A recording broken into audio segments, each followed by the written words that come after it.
जो लाभ आपको भगवान अगर सामने हो, वो प्राप्त होगा, वो श्रीमद् भागवतम के अध्ययन से प्राप्त होगा। आप बताइए। आप देख लीजिए क्या मतलब कितना बड़ा भाग्य है हमारा। आज एक भक्त दूसरे भक्त के बारे में कह रहे थे कि वो साफ नहीं रहते। मैंने कहा देखिए वो साफ नहीं रहते हैं, वह उनके परिवार वालों की दिक्कत है कि इन्हें बचपन से साफ रहना सिखाया नहीं है। लेकिन अब ये देखो कि उनका जप का भक्ति का आग्रह है, वह भागवत सुनना चाहते हैं। हाँ, ये बात तो सही है। ये मैं बार बार क्यों बोल रहा हूं?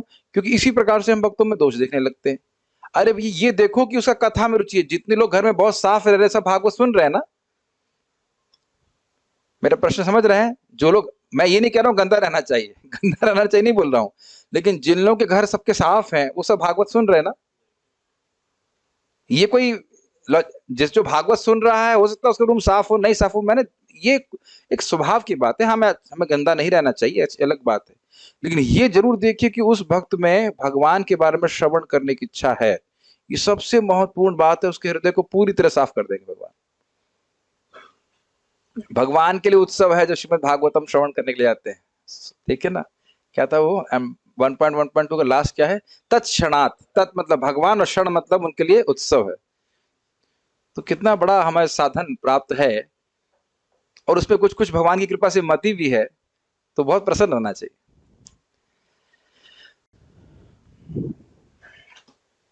ऐसी मति हो जाए जैसे लोगों की दारू के ऊपर होती है, लोग लाइन लगा लगा करके पीते हैं कि नहीं, झगड़ा कर करके। ऐसे से बोलना नहीं चाहिए, लेकिन ऐसी बात रूप को समझ कहते हैं कि जैसे एक लड़की को लड़के के प्रति आकर्षण सहज होता है, और लड़के को युवा युवा लड़की के प्रति होता है, ऐसे सहज आकर्षण भगवान मेरा आपके प्रति हो जाए। युवती नाम यथा यूनम यूनम चौ युवतौ तथा मनोभिरमते तद्वद मनोभिरमताम त्वयि। शिला रूप गोस्वामी पाद बोल रहे, तो हमें कोई बोलने में दिक्कत नहीं है। इस प्रकार की बात सहज आकर्षण हो जाए भागवत से, भगवान के नाम से। कोई ये नहीं कि इससे कुछ प्राप्त होगा, नहीं, बस अच्छा लगता है पढ़ना है इस प्रकार की। आज आप बहुत हंसेंगे क्योंकि बहुत आचार्यगण खूब धुलाई कर रहे हैं, जो भक्त नहीं है खूब धुलाई कर रहे हैं, और श्लोक भी धुलाई करने वाला है। पहले हम लोग उसको कोई शब्द छोड़ते नहीं है, आचार्यगण खूब डांट लगाते हैं। तो जरा देखिए, पहले हम लोग मंगलाचरण करते हैं। जब तक हम लोग 10th कैंटो में पहुंचेंगे तब तक हरि शौरी जी की टीका भी अनुवाद कर देंगे हमारे हरि पार्षद प्रभु। तो फिर बहुत आनंद आएगा। खूब सारी टीकाएं होंगी, खूब चर्चा करेंगे। उम्मीद है कि आप लोगों को टीकाएं श्रवण करने में अच्छा लगता होगा। अलग अलग एंगल से आप देखेंगे। आज इसी श्लोक को 3 एंगल से देखेंगे आचार्यगण। मोटा मोटा एक ही बात होगी, थोड़ा थोड़ा सा परिवर्तन होगा, और उनके सूक्ष्म अर्थों के अंतर को आप आस्वादन करने का प्रयास कीजिएगा। तो मेरे पीछे बोलिए। श्रीमद् भागवतम प्रथम स्कंद 3रा अध्याय 37वां श्लोक।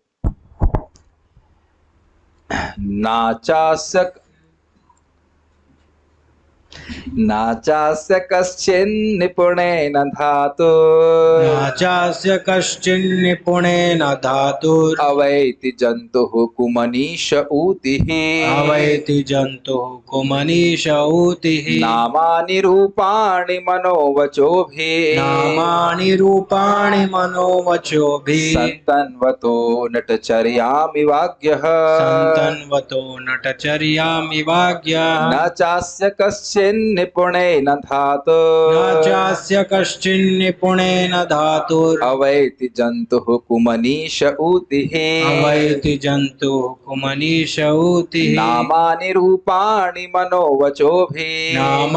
रूपाणि मनोवचोभिः सन्तन्वतो नटचर्यामिवाज्ञः न चास्य कश्चिन्निपुणेन धातुर् अवैति जन्तुः कुमनीष ऊतिः नामानि रूपाणि मनोवचोभिः सन्तन्वतो नटचर्यामिवाज्ञः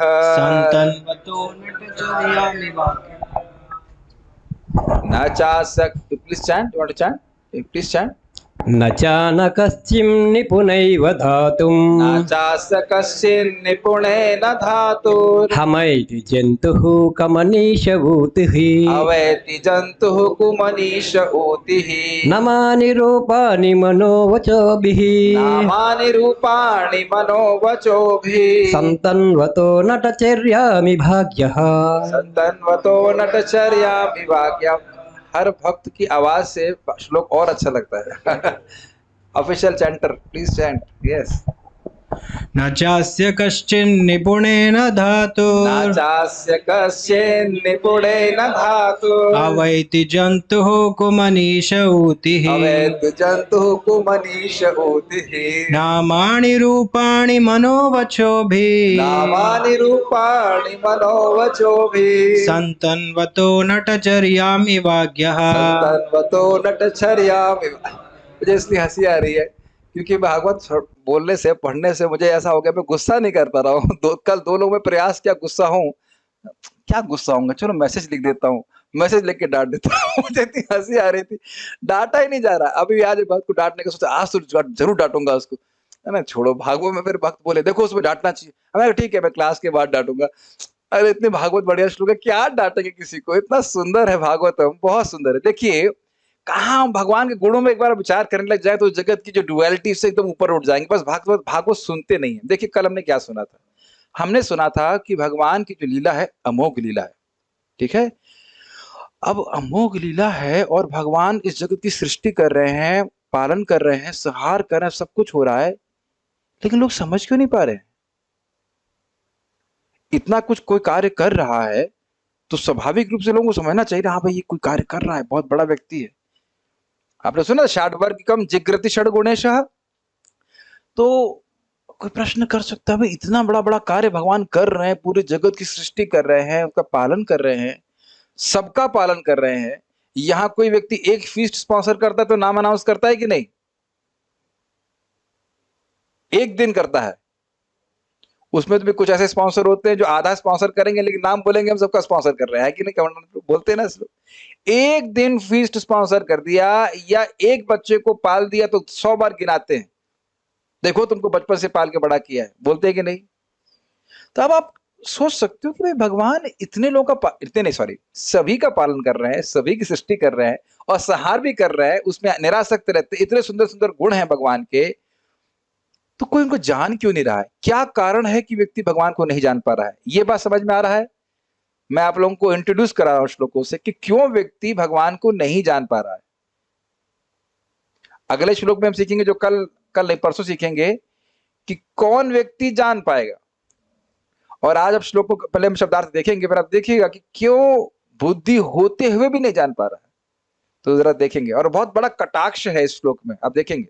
पहले शब्दार्थ बोलिए, ना नहीं, च तथा तथा अस्य भगवान का कश्चित् कोई निपुणेन निपुणता से धातुः सृष्टा का अवैति जान सकता है जंतुः जीव कुमनीषः अज्ञानी ऊतिः भगवान के कार्य नामानि उनके नाम रूपाणि उनके रूप मनः वचोभिः मानसिक तर्क या वाणी के द्वारा संतन्वतः व्यक्त करते हुए नटचर्या नाटकीय कर्म या करामात इव सदृश अज्ञः मूर्ख। अनुवाद पहले पढ़ते हैं। मूर्ख मनुष्य अपने अल्प ज्ञान के कारण भगवान के रूपों, नामों तथा कर्मों की दिव्य प्रकृति को नहीं जान सकते, क्योंकि वे तो किसी नाटक में एक पात्र की तरह कार्य कर रहे होते हैं। न ही ऐसे मनुष्य अपने तर्क या अपनी वाणी के द्वारा भी ऐसी बातों को व्यक्त कर सकते हैं। श्लोक देखिए, श्लोक सबके सामने है, तभी समझ में आएगा मैं क्या कह रहा हूं।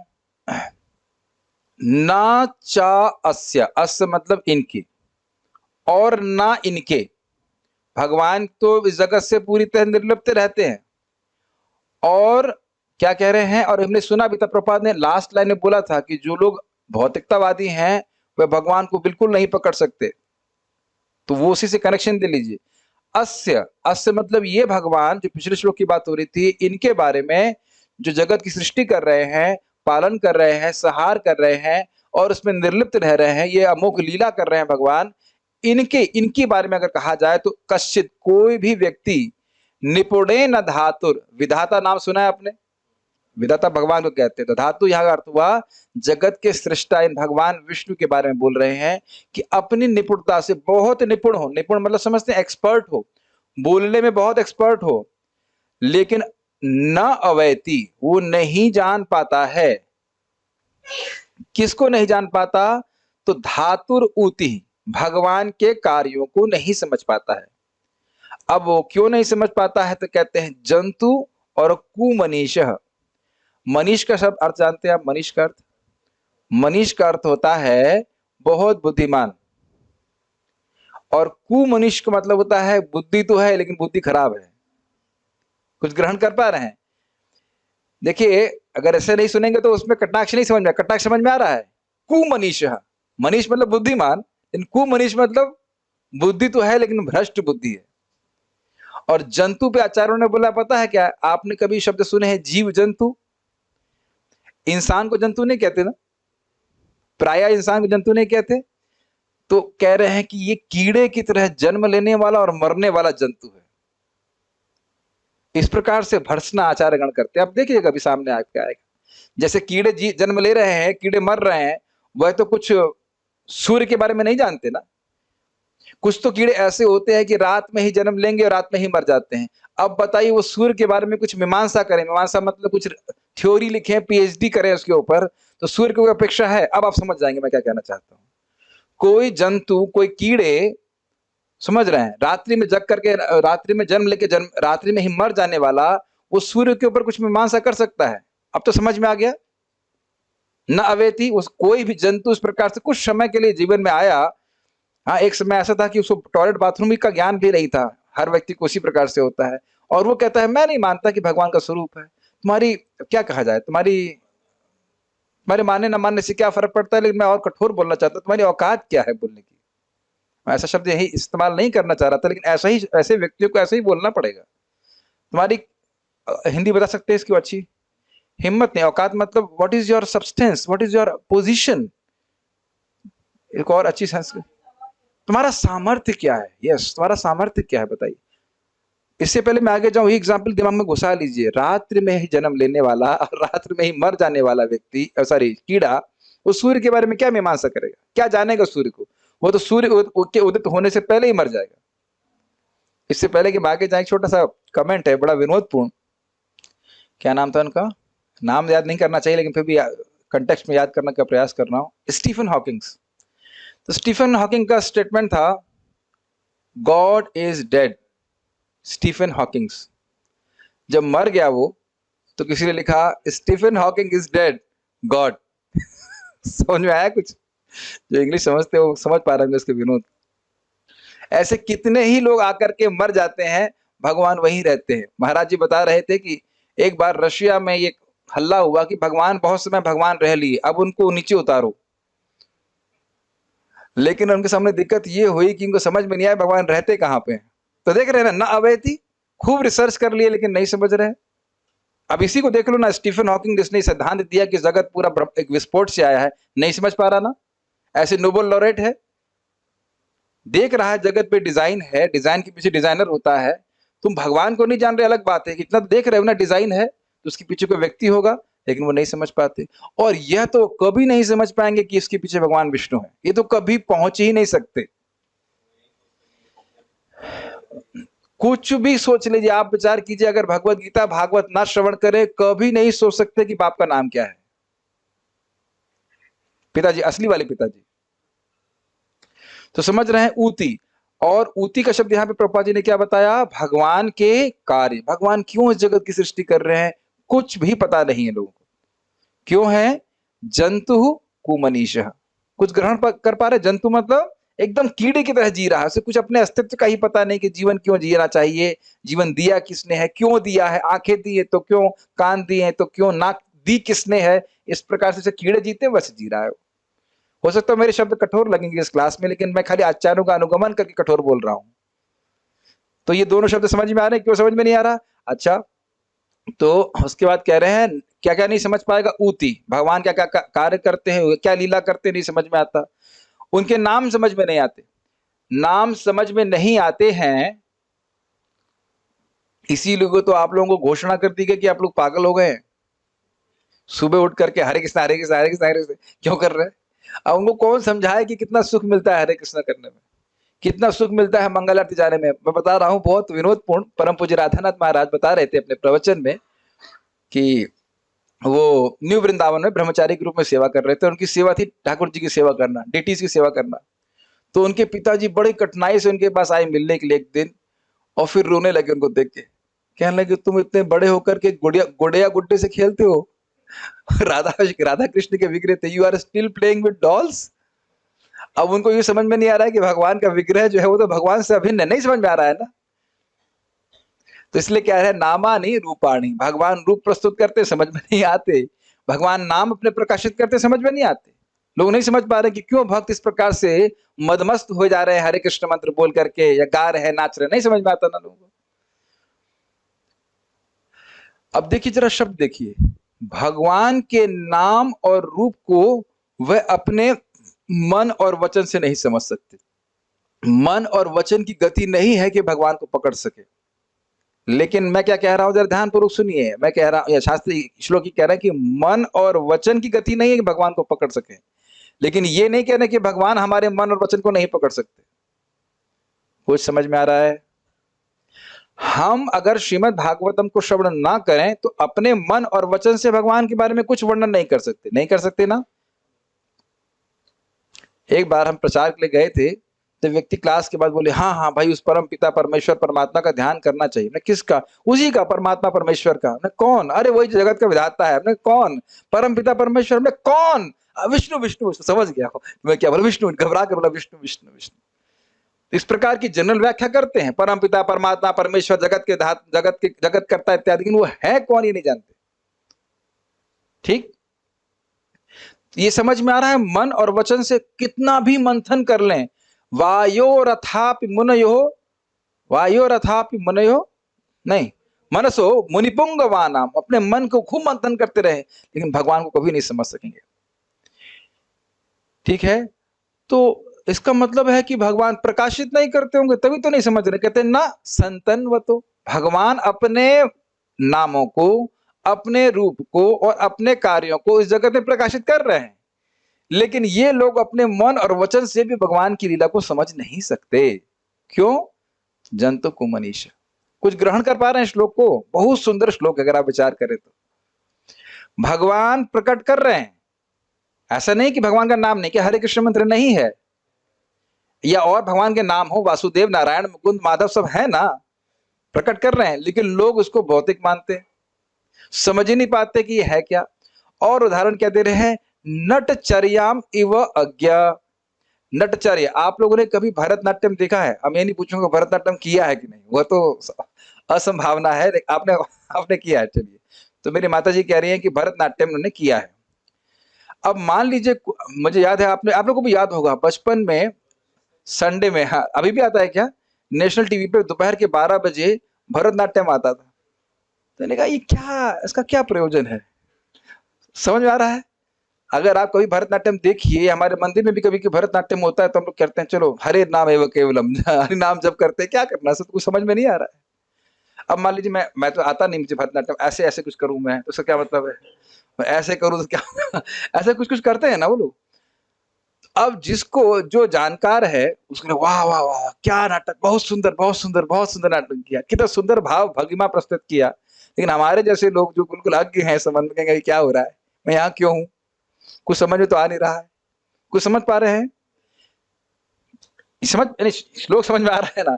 कह रहे हैं नटचर्या इवाज्ञा। भगवान इस प्रकार से प्रस्तुत करते कि लोग भ्रमित। देखो देखो, भगवान राम ने शिव जी की पूजा की, देखो कितनी बार आप लोग को बोलेंगे कि नहीं, ये नहीं सोच रहे कि वो क्षत्रिय का बिहेवियर कर रहे हैं, इस कारण से वो पूजा कर रहे हैं। विश्व पूजा करनी चाहिए देवताओं की, भगवान अपना आदर्श प्रस्तुत कर रहे हैं, लेकिन एक सामान्य व्यक्ति को भगवान को पूजा करने की जरूरत नहीं है। या उग्रसेन जी के सामने खड़े खड़े हैं, कह रहे हैं मुझे मेरे लिए क्या आज्ञा है। या नारद जी जब उनके घर में आते हैं तो कहते हैं हम तो गृहस्थ हैं, आप तो सन्यासी हो, आप आए हो, हमारा उद्धार होगा। भगवान ऐसी लीला करते हैं। या जैसे आपने कई बार सुना ना, भगवान का अवतार बहुत अच्छा था, लेकिन ये जब गोपियों का ने संग प्राप्त किया तब ये जो है इनका कैरेक्टर थोड़ा डिस्टर्ब हो गया। इस प्रकार की बातें करते हैं लोग। तो आप जान रहे हैं कि भगवान ऐसी लीला करते हैं कि जो बाह्य चेतना वाले बहिर्मुख लोग हैं वो भ्रमित हो जाते हैं, वो समझ नहीं पाते भगवान उसका क्या उद्देश्य प्रस्तुत करना चाहते हैं। भाई ये कृष्ण बड़े खराब आदमी हैं, पूरे महाभारत की पॉलिटिक्स के पीछे यही थे। उनको पूछो महाभारत नहीं, पूरे जगत के पीछे वही है, सब कुछ वही तो करा रहे हैं, तो भी कोई गड़बड़ नहीं है। मेरी बात समझ पा रहे हैं? तो इसलिए भगवान के तत्व को समझने के लिए या भगवान की लीला को समझने के लिए व्यक्ति को पहले भगवान को तत्व में समझना होगा, तब वह भगवान को ठीक से समझ पाएगा। और तत्व में कैसे समझेगा? जब हम पूर्ववर्ती आचार्यों के अनुगमन करके समझेंगे। तो यहां तक मैंने कुछ आपको श्लोक इंट्रोड्यूस कराया। अब हम लोग आगे पढ़ेंगे। सारार्थ दर्शन टीका शिला चक्रवर्ती पाद के द्वारा, भौतिक ज्ञान आदि के द्वारा भगवान अगम्य है, इस तथ्य को इस श्लोक से कह रहे हैं। अगम्य समझते हैं जहां पहुंचा ना जा सके। जैसे आप समझते हो कि ये कौन सा स्थान है भी जहां पे फ्लड हो गया था, ऊपर बद्रीनाथ में। तो बद्रीनाथ में जब बाढ़ आ गई तो सारे रास्ते बंद हो गए, तो अब क्या कहोगे? वो स्थान अब अगम्य है, वहां पे जाया नहीं जा सकता। तो वही बात यहाँ पे बोल रहे हैं कि व्यक्ति कितना भी भौतिक ज्ञान का संचय कर ले, चाहे सब कुछ, चाहे संस्कृत भी पढ़ ले, लेकिन वह भगवान को नहीं समझ पाएगा जब तक वह भगवान के भक्तों का आश्रय नहीं लेता। एकदम स्पष्ट है। मैंने भक्त को पूछा, वो एमए किए हुए संस्कृत से, सारे सब गीता वीता पढ़े हुए, हमने कहा आपको पता नहीं था भगवान है? कहते हमारे टीचर को भी पता नहीं था, तो हमें क्या बताएंगे?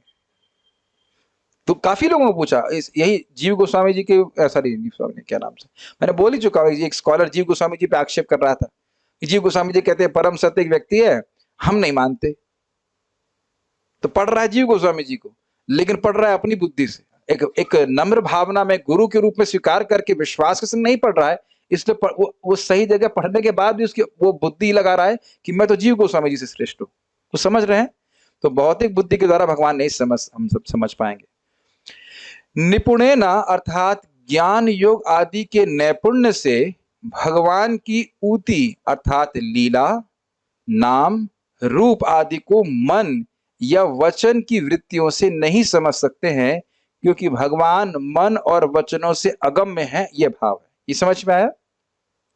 कोई व्यक्ति बहुत तपस्या कर रहा है, कभी आप विचार कीजिए, हिमालय में खूब तपस्या कर रहा है, लेकिन भागवतम के बारे में कुछ श्रवण नहीं कर रहा है, तो क्या समझ में आ जाएगा? महाराज इस बात को कटाक्ष में कह रहे थे कि गुफा में बैठा हुआ व्यक्ति और ऐसे बस ध्यान कर रहा है, खा पी नहीं रहा, सूख रहा है, शरीर को सुखा रहा है, तो क्या उसे भगवान का ज्ञान हो जाएगा? ऐसे कभी नहीं हो सकता।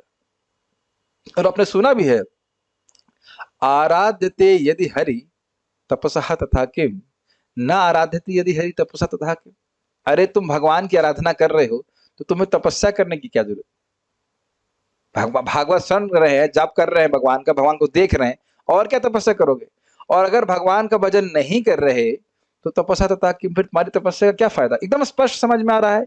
कोई व्यक्ति गुफा में बैठ गया और भगवान के बारे में श्रवण नहीं कर रहा है, उसे समझ में आ जाएगा भगवान के बारे में? कभी भी नहीं आएगा।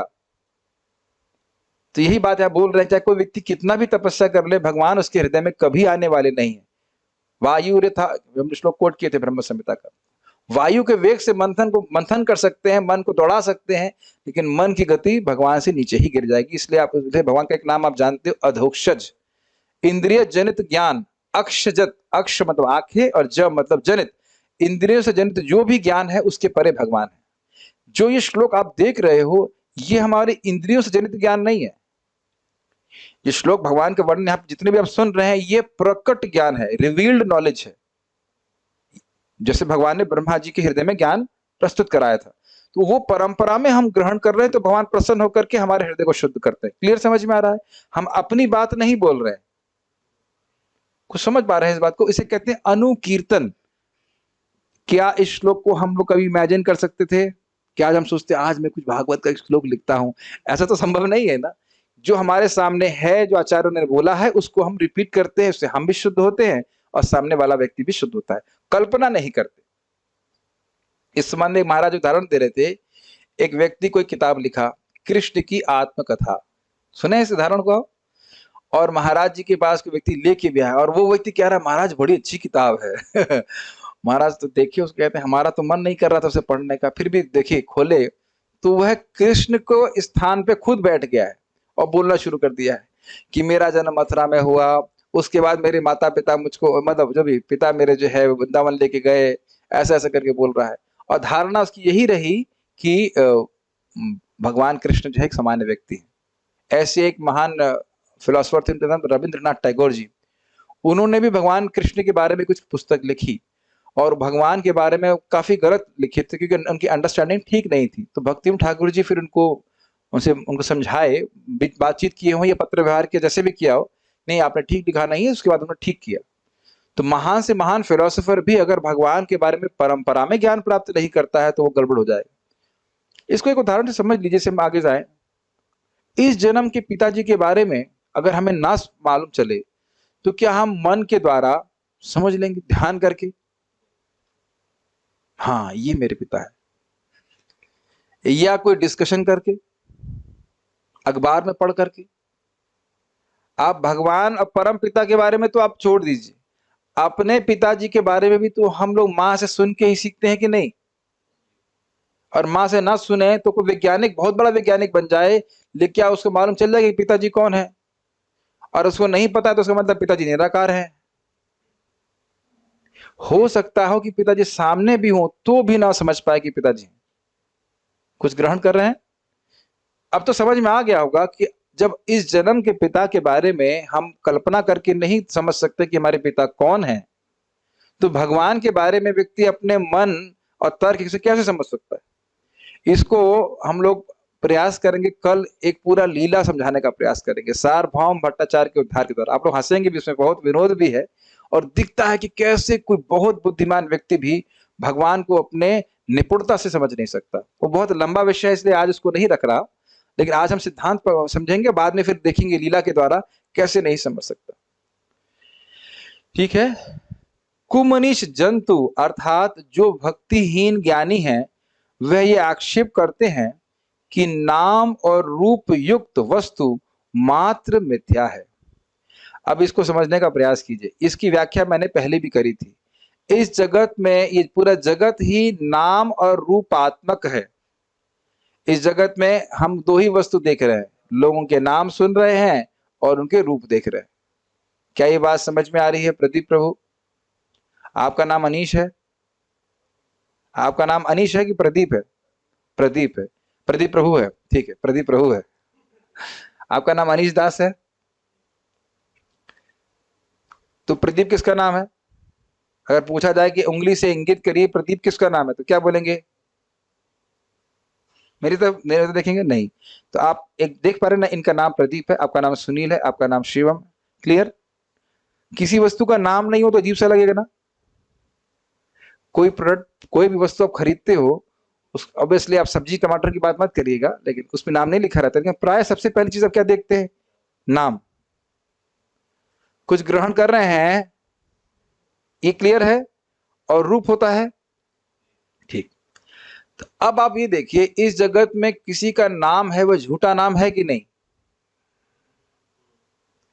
कुछ समझाने की जरूरत है? एक एक पॉइंट को पकड़िए तो समझ बहुत रुचि होगी। क्या इस जगत में हर व्यक्ति का नाम झूठा है? विपिन प्रभु, आपका नाम क्या है? नहीं पता।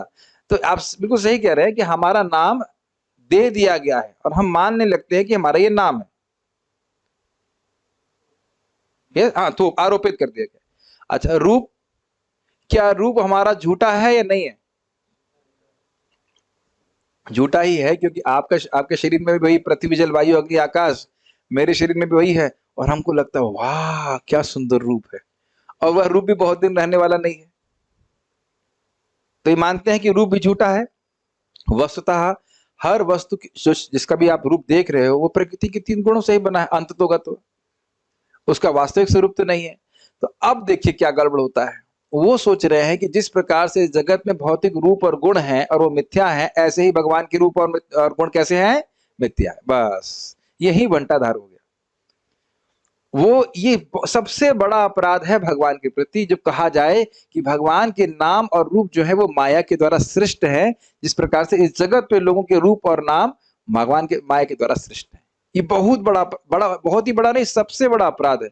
अगर आप लोग को याद हो, चैतन्य महाप्रभु जब काशी के मायावादियों से बातें कर रहे थे तो ये बात बोले थे कि भगवान के अप्राकृत रूप हैं और आप कहते हो रूप ही नहीं है, या वो माया के द्वारा रचित है। ये बहुत बड़ा भगवान के प्रति अपराध है, और इस अपराध के कारण व्यक्ति भगवान को कभी नहीं समझ सकता। तो इसीलिए हमने क्या करना है, हमें श्रील प्रभुपाद जी के द्वारा, आचार्यों के द्वारा हमें समझना है कि भगवान के रूप अप्राकृत है, और जब हम भगवान की भक्ति करते हैं, भगवान हमसे प्रसन्न होकर के उनकी अप्राकृतता को हमारे हृदय में प्रकाशित करते हैं। ये हिंदी समझ में आई? भाई आपने सुना कि हरे कृष्ण मंत्र करने से सुख मिलता है, तो आपको कि लॉजिक के अनुसार एक ही शब्द को बार बार बोलने से तो बोर हो जाना चाहिए, लेकिन ये तर्क हम कृपया भगवान के नाम के ऊपर आरोपित ना करें। जब करने लग जाएंगे तो सीधा अनुभव प्राप्त होता है ना, जब कुछ अच्छा लग रहा है, ये तो बार बार नहीं पूछने की जरूरत है। तो अब भी कोई आपको लॉजिक से हरा सकता है कि देखो हरे कृष्ण मंत्र भी तो वही है, रे और रा है, माँ है, नहीं है ना लॉजिक, उसमें लॉजिक नहीं लगेगा ना। आपने श्रद्धा से स्वीकार किया, भगवान की बात समझी, आचार्यों की बात समझी, जप किया और आप उसको अनुभव करते हो। लेकिन कोई लॉजिक ही लगाता रहेगा तो लॉजिक लगाते लगाते वह मर जाएगा, वो भगवान के नाम की महिमा को कभी नहीं समझ पाएगा। Does it make sense? Okay. तो भगवान का नाम मिथ्या बिल्कुल नहीं है। जो भगवान के नाम से प्रकाशित सुख है वो बिल्कुल मिथ्या नहीं है, लेकिन जो भगवान की भक्ति से हीन है वह इसको कभी नहीं समझ सकते। इसको एक और उदाहरण समझ लीजिए। शहद समझते हैं? शहद, तो शहद एक ढक्कन में रखा, बोतल में रखा हुआ है, तो उसको शहद मीठा होता है कि कड़वा होता है? श्योर मीठा होता है। अब ये बताइए कि उसकी मिठास को अनुभव करने के लिए क्या जरूरी है? जीभ एक, और आप उंगली से क्या इंगित करना चाहते हैं? चखना। और भाई तो मैं पूछ रहा हूं, चखने के लिए बहुत जरूरी क्या? एक बहुत बहुत बड़ी बात है जिसकी वजह से आप चख पाओगे उसको, क्या करना पड़ेगा? हाँ केशव आप तो बुद्धिमान हो, कह रहे हैं ढक्कन खुला होना चाहिए। अगर बाहर जीभ से ऐसे ऐसे चाटते रहेंगे तो कुछ नहीं समझ में आएगा। तो समझ में आया जीभ से चाटने का मतलब क्या हुआ, ढक्कन ना खोलने का मतलब समझ रहे हैं? यही स्वीकार नहीं किया कि ये भगवान है और भगवान के नाम और रूप चिन्मय है, तो ये भगवान कभी उनके हृदय में प्रकाशित नहीं करने वाले अपने गुणों को। एक बात तो आप स्पष्ट जानते हो, सब वो लीला को सुन चुके हो। महाप्रभु कल ही भी सुना रहा था ना, महाप्रभु काशी में है। सोचिए प्लीज, उस लीला में प्रवेश कीजिए। मान लीजिए मंदिर में तो विग्रह के रूप में है, साक्षात अगर महाप्रभु वहां होते तब आप क्या कर रहे होते बताइए? चाय पी रहे होते? चाय पीते? वेदांत पढ़ते? कोई पढ़ता? आप कल्पना कर सकते, कल्पना मतलब कल्पना नहीं कहना चाहिए, मेडिटेट करिए कि किस प्रकार से उनका ज्ञान ढका हुआ था। महाप्रभु साक्षात हैं और प्रत्यक्ष जोरदार कीर्तन लेके पूरा काशी में आंदोलन कर रहे हैं, लेकिन उनको कोई इसमें आकर्षण नहीं हो रहा।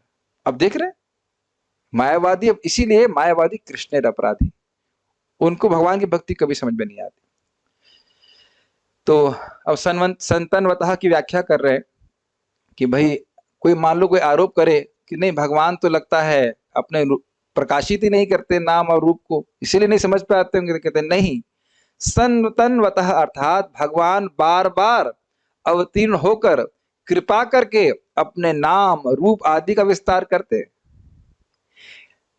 तो ऐसा नहीं कि भगवान की तरफ से कोई कमी है, कि भागवत नहीं है, कि भक्तों का संग नहीं है और अपने नाम और रूपों को प्रकाशित नहीं कर रहे, लेकिन ये लोग कभी समझ नहीं पाएंगे।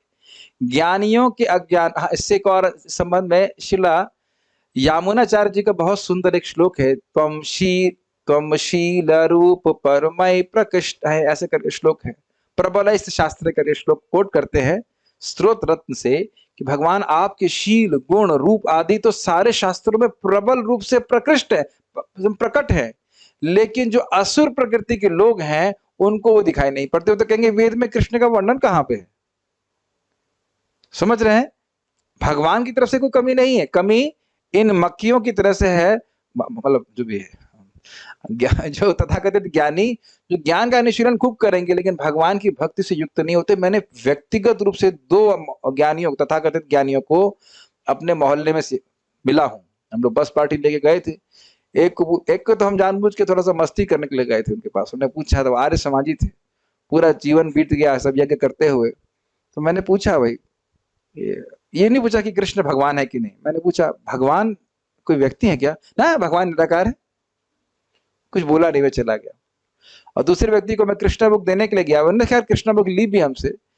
तो मुझसे बोले, तुम मुझसे उपनिषद का कोई मंत्र सीखो, कोई भी मंत्र पूछ लो। तो मैंने भी उनसे विनोद किया, हमने कहा आपको हरे कृष्ण मंत्र पता है? वो तो पता नहीं हमने कहा तो फिर आपके उपनिषद पढ़ने का फायदा क्या हुआ? कली संतरण उपनिषद का मुख्य श्लोक तो आपने पढ़ा नहीं, बाकी सारे उपनिषद पढ़ लिए, छान दिए। या ये भी बड़ा रोचक है, हमारे मामा जी के एक मित्र के यहाँ पे हम कार्यक्रम कर रहे थे, तो उनको भी न्योता दिया गया होगा कि सत्संग है सत्संग है, तो वो बहुत लेट आए। और जब आए तो मैं प्रवचन कर रहा था गीता पे, तो उन्हें पहले बीच में बोलने लगे, अरे प्रवचन भी होता है? मतलब सोच रहे हैं कुछ चिमटा बजा के चले जाएंगे, कुछ हलवा बटेगा, चना बटेगा, खत्म हो जाएगी, कुछ प्रवचन भी होता है। और उस समय चल रहा था बात कि जो व्यक्ति ज्ञानी है, 4 प्रकार के लोग भगवान के पास आते हैं और ज्ञानी भी भगवान का भजन करता है। तुरंत उसने बोला, अच्छा ज्ञान के बाद भी भजन करते हैं? प्रश्न समझ में आया? कहे कि क्या ज्ञान के बाद भी भजन किया जाता है? तो मैंने कहा देखो भगवान गीता में क्या कह रहे हैं, गीता खोले हैं कभी? तेषाम ज्ञानी नित्य युक्त एक भक्तिर विशिष्यते प्रियो ही अत्यर्थम अहम सच मम प्रिय। जो वास्तविक ज्ञानी वो समझ गया कि मैं कृष्ण का दास हूं, शाश्वत दास हूं, वह तो नित्य ही भगवान की सेवा में लगा रहता है। वो कहां जगत की सेवा में लगा रहेगा? तो अब देख रहे हैं लोगों की तथाकथित जो सिद्धांत सीखते हैं उसका क्या प्रमाण है, क्या लाभ हो रहा है? ज्ञान के बाद तो भजन की आवश्यकता नहीं, जब भजन तभी तक करो जब तक ज्ञान हो जाए। कितना कचरा भरा हुआ है लोगों के मजमा, इसी कारण से वो भगवान को नहीं समझ पाते। इसीलिए हरे कृष्ण मंत्र करो और पहले होना चाहिए क्या? चेतो दर्पण मार्जनम, तब कुछ समझ में आएगी क्या बात हो रही। तो भगवान नाम को प्रकाशित कर रहे हैं, गुणों को प्रकाशित करते हैं, लेकिन जो मूर्ख व्यक्ति है वो क्या समझेगा? इस संबंध में एक और कथा सुनाऊंगा, बहुत अच्छी लगती है मुझे, कई बार बोला है लेकिन बहुत आनंद आता है बोलने में। एक बार एक राजहंस सुने होंगे इसको, कई बार बोला हूं मैं। राजहंस रात्रि में जा रहा था, दिन में उड़ान भर रहा था, रात हो गई और रात हो गई तो वह एक पेड़ के ऊपर लैंड कर गया। तो वहां पूरा उल्लुओं का एक सोसाइटी थी, कोऑपरेटिव सोसाइटी, आपस में वो चर्चा करते रहते थे। तो उन्होंने कहा तुम कौन हो? तो उसने कहा मैं राजहंस हूं। अच्छा, यहाँ क्यों आया, क्यों आया यहाँ पे?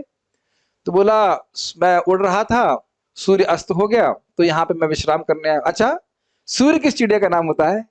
अब उल्लुओं को यही पता है कि जगत पे अगर कुछ है तो केवल चिड़िया है। जैसे यहाँ देख रहे हैं ना उल्लू, जो मूर्ख मायावादी हैं वो क्या सोच रहे हैं, बस जो भी कुछ नाम और रूप है वो सब मिथ्या है। तो वही धारणा लेकर के ऐसे उल्लू बोल रहे कि सूर्य किस चिड़िया का नाम है? ऐ देखो बेवकूफ आ गया, मूर्ख आ गया, सूर्य को दिखाया, सूर्य क्या होता है ऐसे करके हंस रहे हैं, मजाक बनाते हैं भक्तों का कि ये तो भावुक हैं, लेकिन भावुक नहीं है। और कितना भी चिल्ला ले वो, लेकिन वह राजहंस की को कुछ कर नहीं सकते। समझ रहे मेरी बात? जितना भी ये लोग वाद विवाद कर ले, भक्तों का सीधा अनुभव है भगवान का। भक्ति करते भी हैं तो उनको अनुभव प्राप्त होता है, उन्हें कोई टस से मस नहीं कर सकता। समझ पा रहे हैं मेरी बात? जितना भी तर्क उत्तर कर ले, भक्तों को भगवान अपने भक्तों को अपने अनुभव के द्वारा कन्विंस करा देते हैं कि भगवान है। कुछ समझ रहे हैं ना मेरी बात? पूरी रात बीत गई लेकिन उस राजहंस का कुछ नहीं कर पाए। और अद्भुत बात यह है कि जैसे सूर्य उदित होगा तो क्या होगा? उल्लुओं को दिखना बंद हो जाएगा। ये एक विशेषता और है। कुछ समझ रहे हैं? अब वो क्यों नहीं समझ पा रहे हैं, एक दृष्टांत के द्वारा बता रहे हैं। ज्ञानियों के अज्ञान को एक दृष्टांत के द्वारा कह रहे हैं। कुछ अच्छा लगा आपको सुनने में? ज्ञानियों के अज्ञान एक एक शब्द आप देखिए कितना कटाक्ष से पूर्ण है वो तथाकथित ज्ञानी लेकिन पूरे अज्ञानी है। जो चीज जाननी चाहिए वो बिल्कुल नहीं जानते। जिस प्रकार नाटक से अज्ञ व्यक्ति अभिनेता के द्वारा हाथ की मुद्राओं से व्यक्त नाम और रूप को नहीं समझ सकता है। इसका अर्थ क्या है? अगर मैं ये कहूं तो फॉर एग्जाम्पल मैं ड्रामा करता हूं, इसका मतलब क्या है? हाँ, लोटस कह सकते हैं आप, मैं कहूंगा बैगन है कुछ भी, इज इट नॉट? भिंडी अब आप क्या बोल सकते हैं? जो आदमी नहीं जानता है उसे क्या पता आपको ऐसे करे, ऐसे करे, कुछ करे, तो आप क्या समझेंगे उस एक्शन को? तो ये तो उदाहरण मैंने पहले भरतनाट्यम का दे दिया, तो उसके समझ में आ रहा है कि वो अज्ञ व्यक्ति नहीं समझेगा, उठ के चला जाएगा, हट, हमें समझ में नहीं आ रहा। यथा कमल या चंद्रमा आदि को इंगित करना, और इस कारण से वह नाटक का रस अनुभव नहीं कर पाता है और यह कहता है कि इसमें कोई स्वाद नहीं है। आप देखिए, आप सब लोग जप करते हैं, इसीलिए भगवान की कथा अच्छी लगती है, इसीलिए भगवान की कथा समझ में आती है। जो एकदम नया व्यक्ति है उसको भी अच्छा लगेगा, बहुत डाउट है कि किसी नए व्यक्ति को ये कथा अच्छी लगेगी।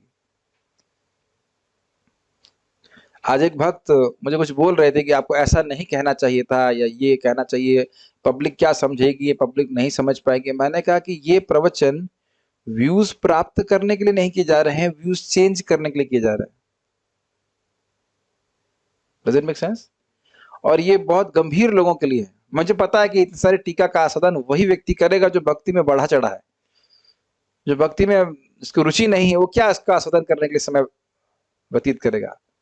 भगवान तो पहले ही बोल चुके, हजारों में से कोई एक व्यक्ति भगवान को प्राप्त करने के लिए प्रयास करेगा, तो जो उसमें प्रयासरत हैं उनके सेवार्थ ये सेवा की जा रही है।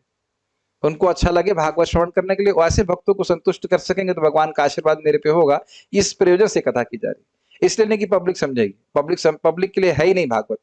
पब्लिक के लिए है, सुन सकती है, लेकिन अब सुनेगी नहीं तो क्या करेंगे? पब्लिक के लिए तो वेट थोड़ा करेंगे। प्रभुपाद जी कहते हैं, जब पीएचडी लोग डिस्कस करते हैं, पीएचडी में 2 ही 3 तो टीचर होते हैं, सारे स्टूडेंट होते हैं, परमानेंट हेड एमएस सबका थोड़ा होता है तो कुछ लोग होने से क्या पीएचडी प्रोग्राम नहीं कराया जाता? चलाया जाता है। भगवान को समझने के लिए जीवन में भक्ति में तपस्या होनी चाहिए, भक्ति करना चाहिए, तब वो समझ पाए। तो इन्हीं सब लोगों के लिए प्रवचन हो रहा है।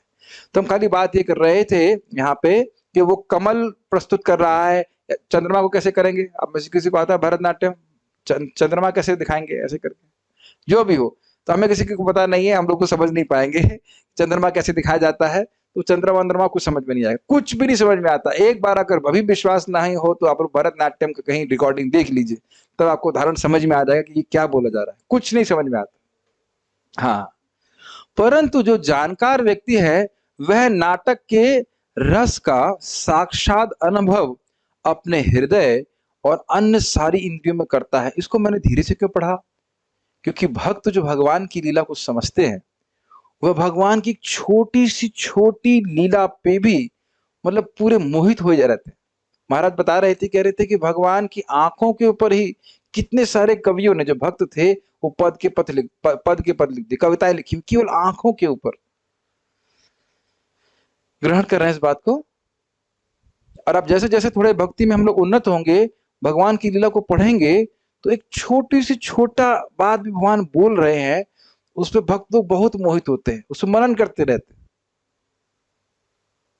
शुरुआत में क्षमता नहीं होती है, लेकिन जैसे जैसे हम भक्ति में बढ़ेंगे, एक छोटी सी बात भगवान की, जैसे सिंपल सी बात आप जानते हो, जिसने एक बार भी मेरे शरण में आकर के मुझे बोला है, भगवान कहते हैं कि मैं आपका हूं भगवान, तो मैं उसको कभी नहीं त्यागता। अब आप इसको सुन के आगे बढ़ सकते हो, ऐसा होता ही शुरुआत में, लेकिन जैसे जैसे हम भक्ति में आगे बढ़ जाते हैं, इस बात पे भक्त मनन करते रहते हैं, केवल एक बात पे। Is it not? या जैसे आपने सुना था गोपियों के बारे में, जब कृष्ण चले गए थे बाह्य रूप से एटलीस्ट, तो गोपियां भगवान कृष्ण की लीलाओं का स्मरण करके एकदम हृदय में यही अनुभव करती थी, कृष्ण हमारे साथ में। सुने थे ना आप?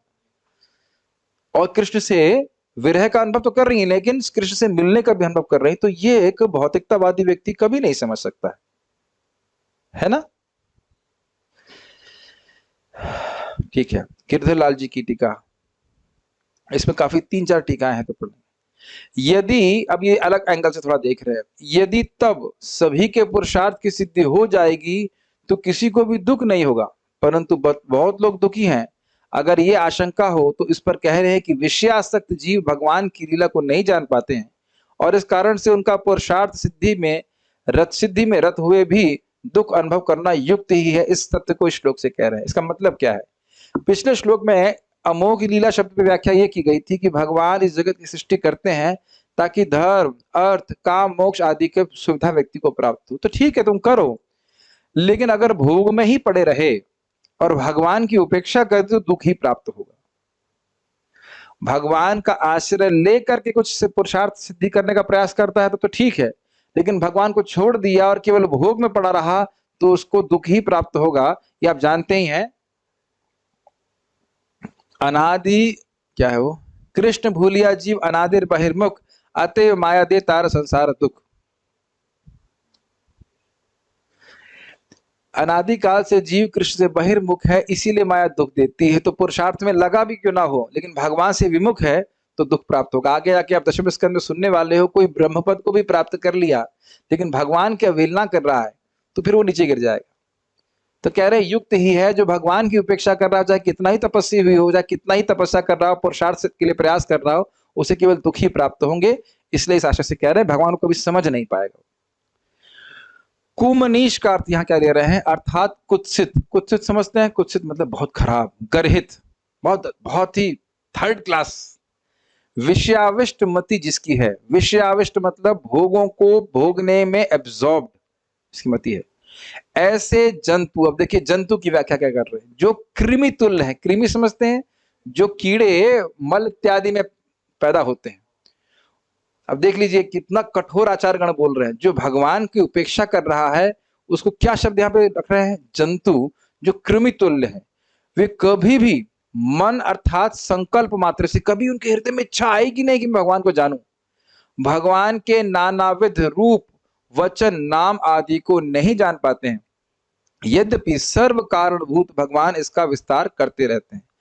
तो आप समझ रहे हैं, जो व्यक्ति एक कीड़े की तरह जन्म ले रहा है, और आप जान भी रहे हैं कीड़ा का जो मल में रहने वाला कीड़ा है वो मल में क्यों रहता है?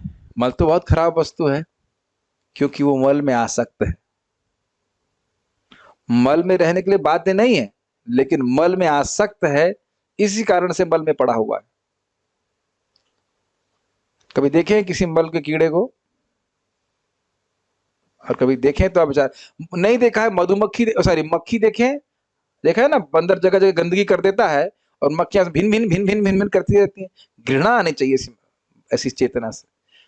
ये क्या चेतना है? विषयाविष्ट चेतना, भोगों में पड़े रहने वाली चेतना। देखिए एक हमारे स्टूडेंट बोल रहे थे, बड़े अच्छे भक्ति कर रहे, हमारे सामने तो बहुत अच्छी भक्ति किए, 3 बजे उठ जाते थे, भक्ति करते थे, फिर नौकरी में चले गए और नौकरी करते करते भक्ति छोड़ दी प्राय।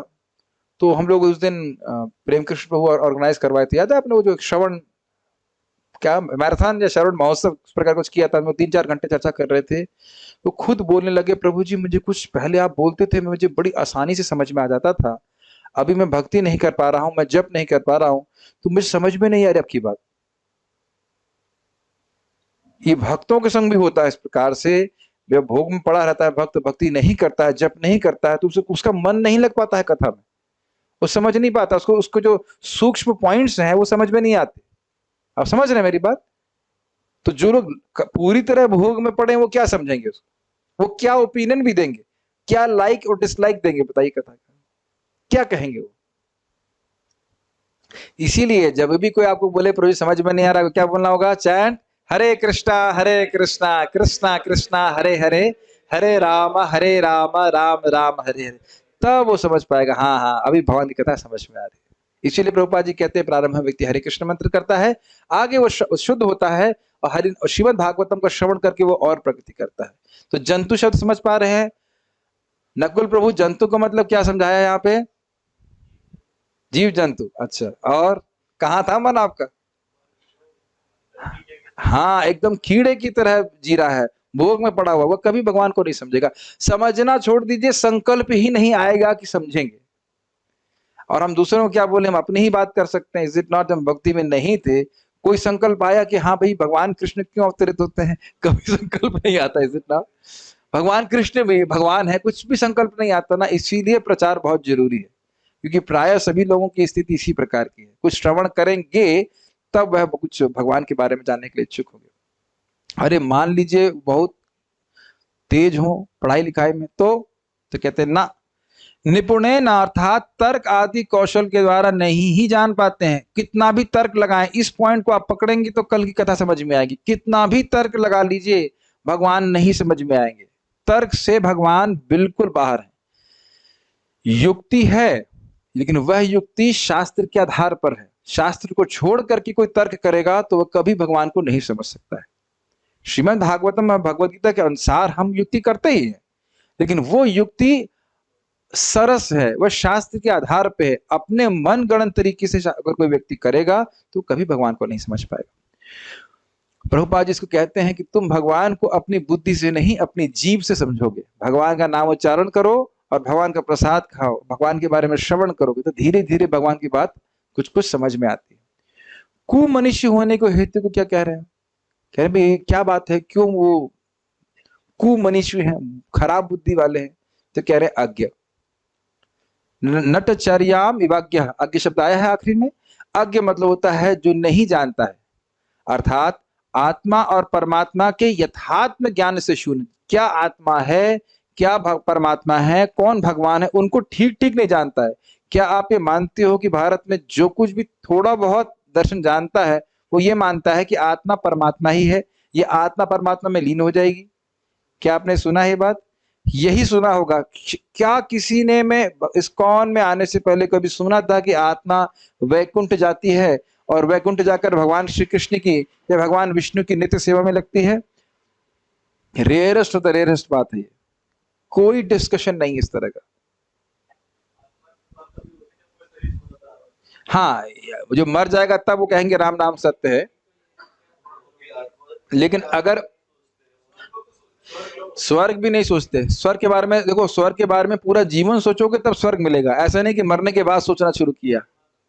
ऐसा नहीं बस में ट्रेन में बैठ गए अब कहे कि अच्छा ये कहाँ जाना था। ट्रेन में बोर्डिंग करने के बाद नहीं निश्चय किया जाता है कि हमें कहाँ जाना है, वो पहले निश्चय किया जाता है। टिकट आप ट्रेन में बैठने के बाद खरीदते हैं। तो ऐसा नहीं कि कोई मर गया लिख दिया ब्रह्मलीन, स्वर्गवासी, कुछ भी ऐसे लिख देने से वो यहाँ लिख देने से उनको पहुंच नहीं जाते हो। तो जीवन भर अभ्यास करना पड़ेगा उसका। तो खाली बात समझ में आ रहे हैं, ठीक ठीक ज्ञान नहीं होना कि आत्मा कौन है, परमात्मा क्या है, भगवान कौन है, ये सब नहीं समझ पाने के कारण वह भगवान को नहीं समझ पाते। और यदि वह जीव और ईश्वर के तत्व को जान लेगा तब विषयासक्त नहीं रहेगा, यह भाव है। जब समझ लेगा कि भाई मैं ये शरीर नहीं हूं, मैं भगवान का अंश हूं, मुझे भगवान की सेवा करनी चाहिए, तो सेवा करेगा। तो भोगों में क्यों पड़ेगा बताइए? प्राय भक्त यही तो बोलते हैं, प्रभु जी हम भक्ति तो करते हैं लेकिन हमें विषय विकार सताते हैं। ये तो नहीं बोलता है ना भक्त की मुझे विषय विकार दूर हो गए, प्रभु जी क्या करें, विषय को कैसे प्राप्त करें। ऐसे तो कोई भक्त नहीं बोलता है ना। तो ये तो हम समझ सकते हैं भक्तों की सिंसियरिटी है कि विषय भोग को त्यागना तो चाहते हैं कम से कम। कारण क्या है? वो जान रहे हैं कि मैं भगवान का अंश हूं, मुझे भगवान की सेवा करना चाहिए, मुझे माया की सेवा नहीं करनी चाहिए। इसीलिए संबंध ज्ञान का बहुत महत्व है। अज्ञान को एक दृष्टांत से कह रहे हैं, ये इंपॉर्टेंट बात सेम है, उसको रिपीट करेंगे। नटचर्या आदि शब्द से, नटचर्या में वाक्य, नट जिस प्रकार स्वरूप में स्थित होते हुए भी, अब जरा देखिए देखिए देखिए, अब देखिए आपको लगेगा कि वही बात है लेकिन इसको और एक अलग एंगल से कह रहे हैं, ध्यान से सुनिए। नट जिस प्रकार स्वरूप में स्थित होते हुए भी अपने नाना रूप और चरित्र प्रदर्शित करता है परंतु अज्ञ व्यक्ति उनको नहीं जानता है, उसी प्रकार भगवान भी अपने स्वरूप में स्थित रहकर नाना प्रकार के रूप और चरित्र प्रदर्शित करते हैं परंतु उनके तत्व से अज्ञ व्यक्ति उनको नहीं जान पाता। यह अर्थ है। अब देखिए कितना सुंदर अर्थ लिया ना। जो व्यक्ति नाटक कर रहा है कि वो भूल जाता है कि वह कौन है, एकदम ना स्पष्ट, लेकिन और वह विभिन्न नाटकों में विभिन्न रूप से अपने आप को प्रस्तुत कर सकता है। इस जगत में भी हम देखते हैं कोई हीरो किसी पिक्चर में बुढ़ा बन जाएगा, किसी पिक्चर में वो हीरो बन जाएगा, किसी पिक्चर में वो विलेन भी बन जाता है ना। तो उसको तो याद रहता है ना कि उसे वो है कौन, भले वो ड्रामा कर रहा है लेकिन उसे याद तो रहता है ना। और क्या हम लोग जब पिक्चर देखते हैं, मतलब देखते थे, अभी नहीं देखते हैं लेकिन उदाहरण के लिए बोल रहा हूं, जब हम पिक्चर देखते थे तब हम उस समय के लिए उस अभिनेता से कि वास्तविक जीवन को भूल जाते हैं ना। अपने को तो भूले रहते ही हैं, यह भी भूल जाते हैं कि सामने वाला जो अभिनेता है ये केवल अभिनय मात्र कर रहा है। कुछ वक्त लोग तो ये भी समझ नहीं पा रहे हैं, लगता है कभी पिक्चर देखे ही नहीं है।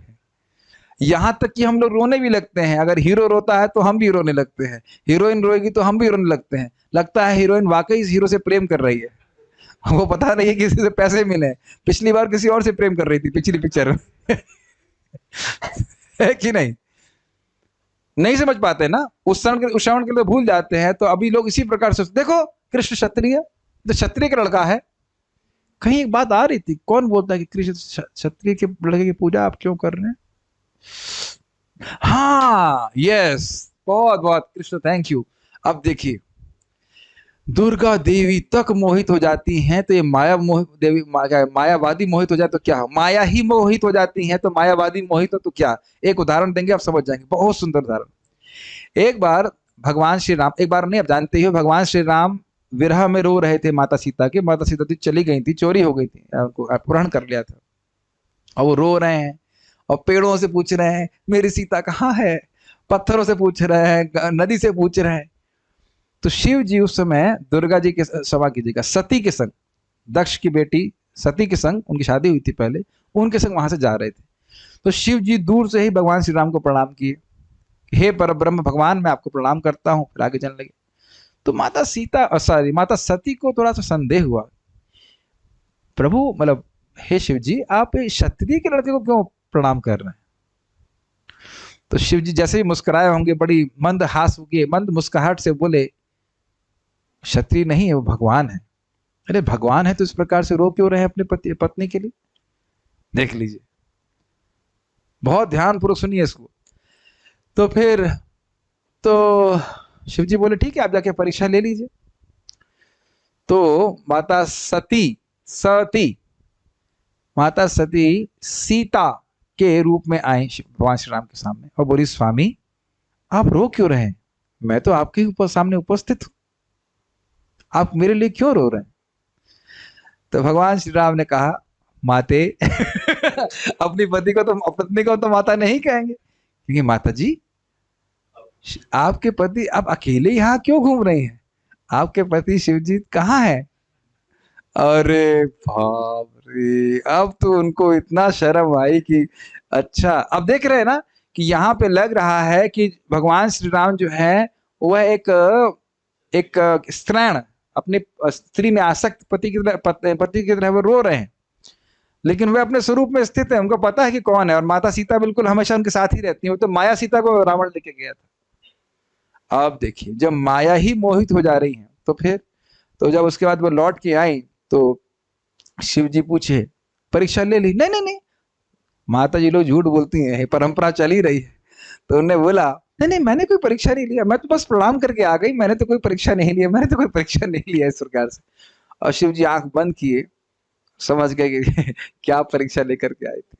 समझ रहे हैं? अब एकदम इससे हाईएस्ट एग्जाम्पल आपको नहीं समझ में आएगा, जब माया देवी ही मोहित हो जा रही हैं तो हम क्या समझेंगे। इसीलिए भगवान के बारे में, भगवान के नाम के बारे में हमें अपनी बुद्धि के बजाय शास्त्र को श्रवण करके ही समझना चाहिए, नहीं तो हम भगवान के बारे में नहीं समझ सकते। ठीक है, एक और, अरे बाप रे, एक और टीका है, श्रीमद विजय ध्वज तीर्थ कृता पद रत्नावली से टीका है, और इन सभी आचार्यों को प्रभुपाद जी कोट करते हैं, अब नाम रखकर भी कोट करते हैं, तो इसलिए कोई इसमें संदेह नहीं होना चाहिए। इस प्रकार के मिथ्या ज्ञानी भगवान के स्वरूप के अज्ञान के कारण भगवत भजन के अधिकारी नहीं है, ये श्लोक से कह रहे हैं। अब देख रहे हैं, अलग अलग एंगल से इस श्लोक को देख रहे हैं। अरे जब वो भगवान को समझता ही नहीं है, भगवान की महिमा को समझ ही नहीं रहा है, तो भगवान का भजन क्या करेगा, भगवान को प्रणाम क्यों करेगा? मुझे याद है, हम लोग इंग्लिश भागवत क्लास में बैठे हुए थे, एक बड़ी दाढ़ी वाले महात्मा आए, हम लोग मजाक कर रहे थे, देखो दुर्वासा मुनि आ गए, और वो व्यक्ति गौर नेताजी के सामने ऐसे था, मतलब गर्दन ऐसी भी नहीं हुई कि कहीं कहीं ऐसा ना लग जाए भगवान को कि ये मुझको प्रणाम कर रहा है, एकदम ऐसी गर्दन। फिर कृष्ण बलराम जी के सामने एकदम ऐसी, और राधा श्याम सुंदर के सामने भी ऐसी, मतलब मैं और आप एक ही तो हैं, मैं भी नारायण आप भी नारायण, आपको क्या प्रणाम करना है? देख रहे हैं, ये बात एकदम प्रत्यक्ष दिखाई पड़ता है। और मैं समझता हूँ सभी भक्त लोग, एटलीस्ट पुरुष लोगों के लिए बोल रहा हूँ, दंडवत प्रणाम तो करते होंगे ठाकुर जी को, और आप लोग कैसा लगता है? बहुत अच्छा लगता है ना? भगवान को प्रणाम कीजिए और बस, और ये भावना जरूर इंग्लिश में जरूर बोलिए, please accept my respectful obeisances, बोलिए मन में, भगवान मेरे प्रणाम को स्वीकार कीजिए। आप कल करके देखिएगा, चाहे आप ऑनलाइन प्रणाम कीजिए, चाहे आप साक्षात भगवान के मंदिर में जाके प्रणाम कीजिए, या फोटो के सामने प्रणाम कीजिए। भगवान मन में भी, मन को भी अर्पित करना होता है प्रणाम में, भगवान मेरे प्रणाम को आप स्वीकार करें। अब देखिए भगवान अंदर से कितना प्रसन्न होते हैं इस बात से। एक जिम्नास्टिक की तरह प्रणाम करना भी ठीक ही है, वैसे वो अच्छी बात नहीं है कि जिम्नास्टिक की तरह प्रणाम किया उठ गए ऐसे करके, एक खाना पूर्ति नहीं करना चाहिए। भगवान मैं आपकी शरण में हूँ, इस प्रकार से भक्त लोग प्रार्थना करते हैं, भगवान के प्रति शरणागति का भाव होता है। लेकिन ऐसा भाव मायावादियों का नहीं होता। क्यों नहीं होता है समझ रहे हैं? वो भगवान को भगवान मान ही नहीं रहे, वो तो कह रहे हैं तो माया की विकार है, तो भगवान फिर कैसे वो भगवान का भजन करेंगे? भगवान का भजन नहीं करेंगे तो मुक्त कैसे होने वाले हैं? कुछ समझ में आ रहा है? तो इसलिए वो भगवान के भजन के अधिकारी ही नहीं। ये श्लोक से कह रहे हैं, वचन के द्वारा जिनके नाम संकीर्तन के योग्य हैं। देखिए अब कितना सुंदर अर्थ ले रहे हैं। हरे कृष्णा कृष्णा कृष्णा हरे हरे, हरे राम राम राम हरे हरे। ये सबसे अच्छा नाम है ना उच्चारण करने के लिए, लेकिन वो नहीं करेंगे। उनको बोलो हरे कृष्णा करो, ठीक है ठीक है। याद आ रहा है मायावादियों के बारे में, काशीर मायावादी, ये चैतन्य, ये चैतन्य, ये चैतन्य, 3 बार चैतन्य चैतन्य बोला, लेकिन कृष्ण नहीं बोला। अब प्रभुपाद जी कहते हैं कृष्ण बोलेगा अभी तो भी वो समझ नहीं पाएगा कि कृष्ण उनके नाम से अभिन्न है, क्योंकि वो भक्ति से हीन है। समझ रहे हैं बात को? नाम उच्चारण करना बहुत आसान है, लेकिन उनकी श्रद्धा ही नहीं होगी तो कहेंगे ये तो ऐसा ही है, भौतिक नाम है ऐसे करके। और मन के द्वारा जिनके रूप स्मरण के योग्य हैं, देखिए कितना सुंदर अर्थ लिया है, और जिनका भगवान ने सम्यक रूप से विस्तार किया है, अथवा जो भगवान मन और वचन से ग्रहण किए जा सकने वाले इस नाम रूपात्मक प्रपंच का सृजन करने में निपुण है, उन विधाता श्री हरि की मति अर्थात अभिप्राय या गति को कभी भी ऐसे ज्ञानी नहीं जान पाते। देखिए कितना अलग अर्थ दे रहे हैं उसको। तो कह रहे हैं कि जिनका नाम उच्चारण करने योग्य है, उन्हीं का नाम बोला जाना चाहिए, उन्हीं का मन में स्मरण करना चाहिए। शास्त्र का वचन है कि भगवान वासुदेव का एक क्षण के लिए भी विस्मरण सबसे बड़ी हानि है। यहां हम धन की हानि को बहुत बड़ी हानि मानते हैं, यही सबसे बड़ा दोष है। सहानि समहश्छिद्रम, यही सबसे बड़ी हानि है, यही सबसे बड़ा गलती है या दोष है कि एक क्षण मुहूर्त के लिए या एक क्षण के लिए भी भगवान वासुदेव का विस्मरण हो। ये देखिए हम लोग कितनी हानि खा रहे हैं, और ये लोग तो कभी इस प्रकार की श्रद्धा भगवान में रखेंगे ही नहीं। क्यों नहीं? क्योंकि वे मान रहे हैं कि भगवान के नाम और रूप तो भौतिक है। तो कह रहे हैं कि वह ये तो वो समझ नहीं पाएंगे, एक बात। दूसरा कह रहे हैं, क्या कह रहे हैं? जो भगवान मन और वचन से ग्रहण किए जा सकने वाले इस नाम रूपात्मक प्रपंच का सृजन करने में निपुण है। इसको समझना चाहिए, मैं पहले भी व्याख्या कर चुका हूं। इस जगत को आप कैसे ग्रहण करते हो? नाम और रूपों से, ठीक है? कोई वस्तु देख रहे हो, हाँ ये वो है, ये है, ऐसे करके इस जगत की वो सृष्टि करते हैं। तो किस मति से, किस इच्छा से करते हो, कभी नहीं समझ पाएंगे। और इस जगत को त्याग करके व्यक्ति भगवान के ही चरणों की प्राप्ति करे और भगवान ही सबकी गति है, ये भी नहीं समझ पाए। भगवान बोलते हैं ना भगवत गीता में, गतिर भरता प्रभु साक्षी निवासा शरणम सुरत, मैं ही गति हूं, गति भरता मैं ही पालन करने वाला हूं, मैं ही ईश्वर हूं। सुने होंगे भगवत गीता, मैं ही साक्षी हूं। ये कोई समझ पाएगा? जब भगवत गीता से सुनेगा भक्ति भाव से तब समझेगा, अन्यथा वो कभी नहीं समझ सकता। जो लोग ये निराकार निराकार की धारणा कर रहे हैं, उस सबसे बड़े अपराधी हैं भगवान के प्रति। जिस व्यक्ति का सबसे सुंदर रूप है उसे कहो रूप ही नहीं है, क्या अपराध नहीं है? जो सबसे अच्छा, सबसे अधिक बुद्धिमान व्यक्ति है, उसे कहो बुद्धि नहीं है, उसका नाम ही नहीं है। अरे आप ये बताइए, आप ही को कह दे कोई आपका नाम नहीं है, तो आप किसी के यहाँ कोई जाइए, अपने पे जरा अप्लाई कीजिए, आप किसी के बताइए ये है मिस्टर नो नेम, इनका कोई नाम नहीं है, बुरा नहीं लगेगा आपको? आप कहेंगे ना कि मेरा नाम है ये, आप ऐसे कैसे बोल सकते हो? भगवान को बहुत बुरा लगता है। चैतन्य महाप्रभु के आप वही मध्य लीला अध्याय 18 पढ़ लीजिएगा, एकदम दांत पीस के बोलते हैं चैतन्य महाप्रभु, ये प्रकाशानंद ऐसे करके बोलते गुस्से में कि मेरा सुंदर रूप है और मेरे सुंदर रूप को निराकार कहता है, इसको मैंने कोड़ दिया, फिर समझ में नहीं आ रहा, ऐसे करे गुस्से में बोलते हैं आप। तो जो व्यक्ति भगवान के सुंदर रूप का वर्णन करता है उसे समझ लेना चाहिए कि भगवान उससे बहुत प्रसन्न होते हैं। समझ रहे हैं इस बात को? तो इस अभिप्राय को कि भगवान ने जगत की सृष्टि क्यों करी है, भगवान ही हमारी गति है, वो कुछ समझने के लिए समर्थ उनका नहीं है। यह ज्ञानी किसके समान है? मान लो कोई ये प्रश्न करे तो कह रहे हैं जो कुमनीषी अर्थात मिथ्या ज्ञानी, एक तथाकथित ज्ञानी है नहीं, और कृमि सदृश जीव के समान पुनः जन्म लेते हैं और मरते रहते हैं, बस यही होता है। मुझे याद है, मतलब एकदम स्पष्ट, मैंने यहाँ पे कुंभ मेला में सुना था, मैंने कई बार उसको बोल चुका हूं, हमें उस सच्चिदानंद की प्राप्ति करनी है, हमको उस सच्चिदानंद की प्राप्ति करनी है, ऐसे जरा मिमिक्री कर रहा हूं उसकी, वो सच्चिदानंद हमारे जीवन का लक्ष्य है, ये है वो है, लेकिन एक बार भी मुख से नहीं निकला कि कृष्ण। जबकि हम लोग क्या बोलते हैं, ईश्वर परमा कृष्णा सच्चिदानंद विग्रह अनादिरादिर गोविंद सर्व कारण कारणम। अब और ऐसा नहीं है कि अगर मैं जाकर के उनको बोलता कि वो सच्चिदानंद कृष्ण है तो वो स्वीकार कर लेते, कहते हे तू तो ब्रह्मचारी, मैं सन्यासी, क्या बता रहा है तू मुझको। एकदम बुद्धि जड़ हो जाती है भगवान के प्रति विरुद्ध भाव रखने से। आप लोग ऐसे नहीं, मैं आप लोग की बात नहीं कर रहा हूं, तो डिवोटी हैं, मैं जो नॉन डिवोटीज उनकी बात कर रहा हूं।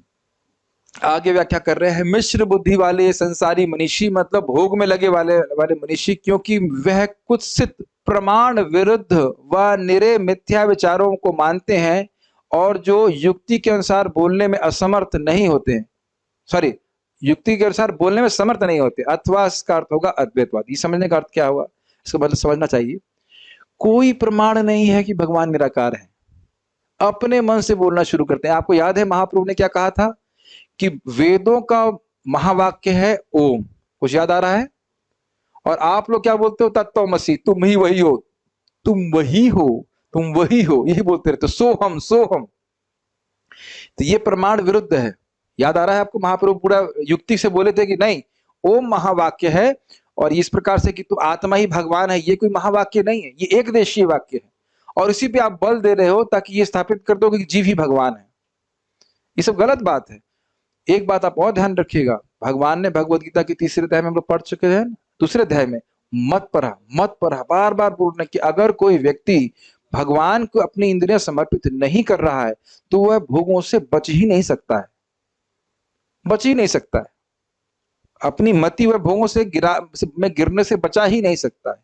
और इसी को आगे ब्रह्मा जी भी बोलते हैं, आरूह्य कृच्छेन परम पदम ततः पतंति नादृत युष्मात् पदांग्रेह।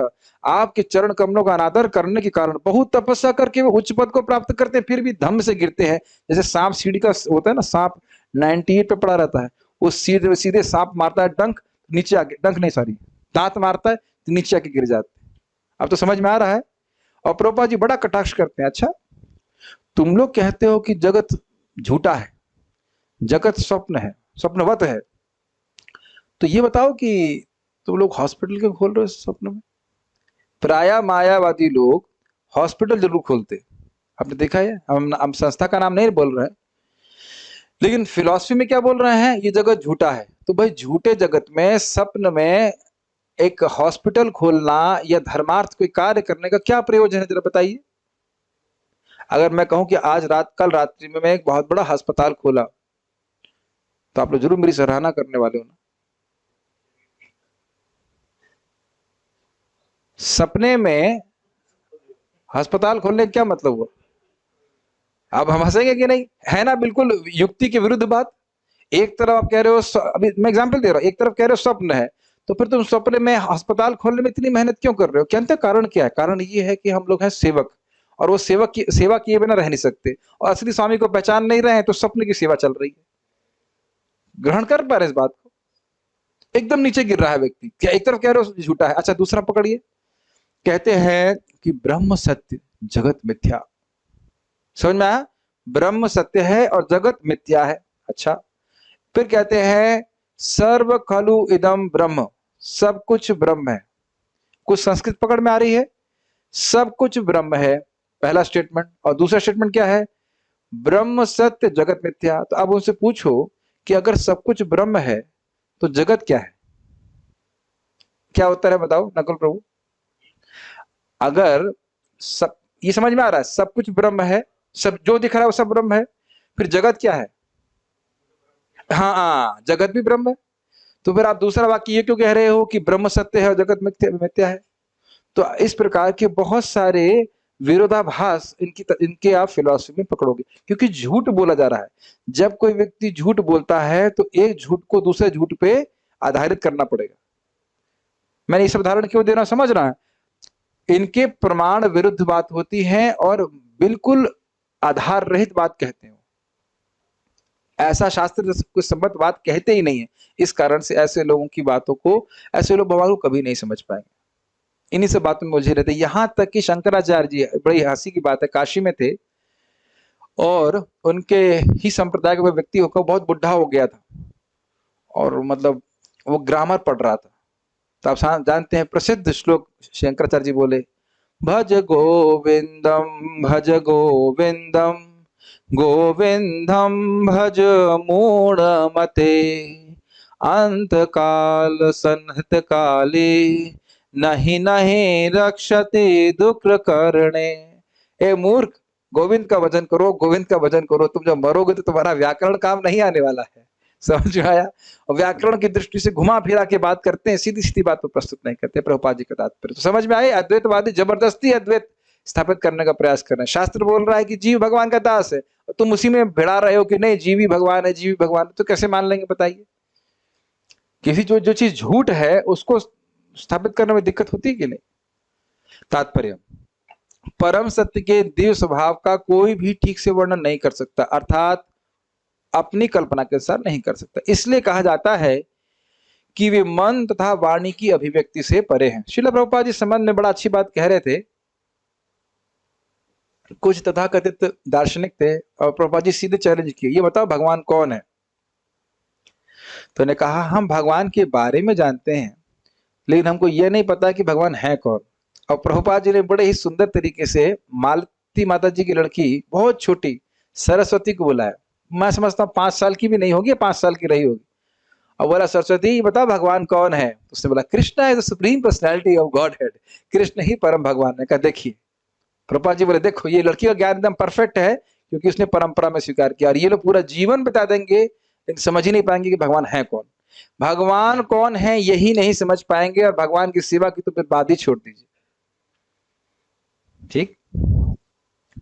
फिर भी कुछ ऐसे अल्पज्ञ व्यक्ति हैं जो अपने अपूर्ण तर्क वितर्क तथा परमेश्वर के कार्यों के दोषपूर्ण वर्णन द्वारा परम सत्य को जानना चाहते हैं। मतलब भगवान के कार्यों का वर्णन करते हैं अपनी मीमांसा के अनुसार।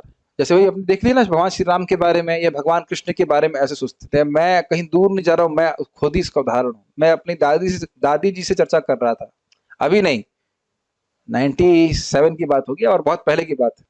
अपने से मीमांसा कर रहा था। हाँ, एक क्षत्रिय रहे होंगे और वो अच्छे राजकुमार होंगे और शक्तिशाली होंगे, उनको भगवान राम के रूप, उनको राम के रूप में जानते होंगे।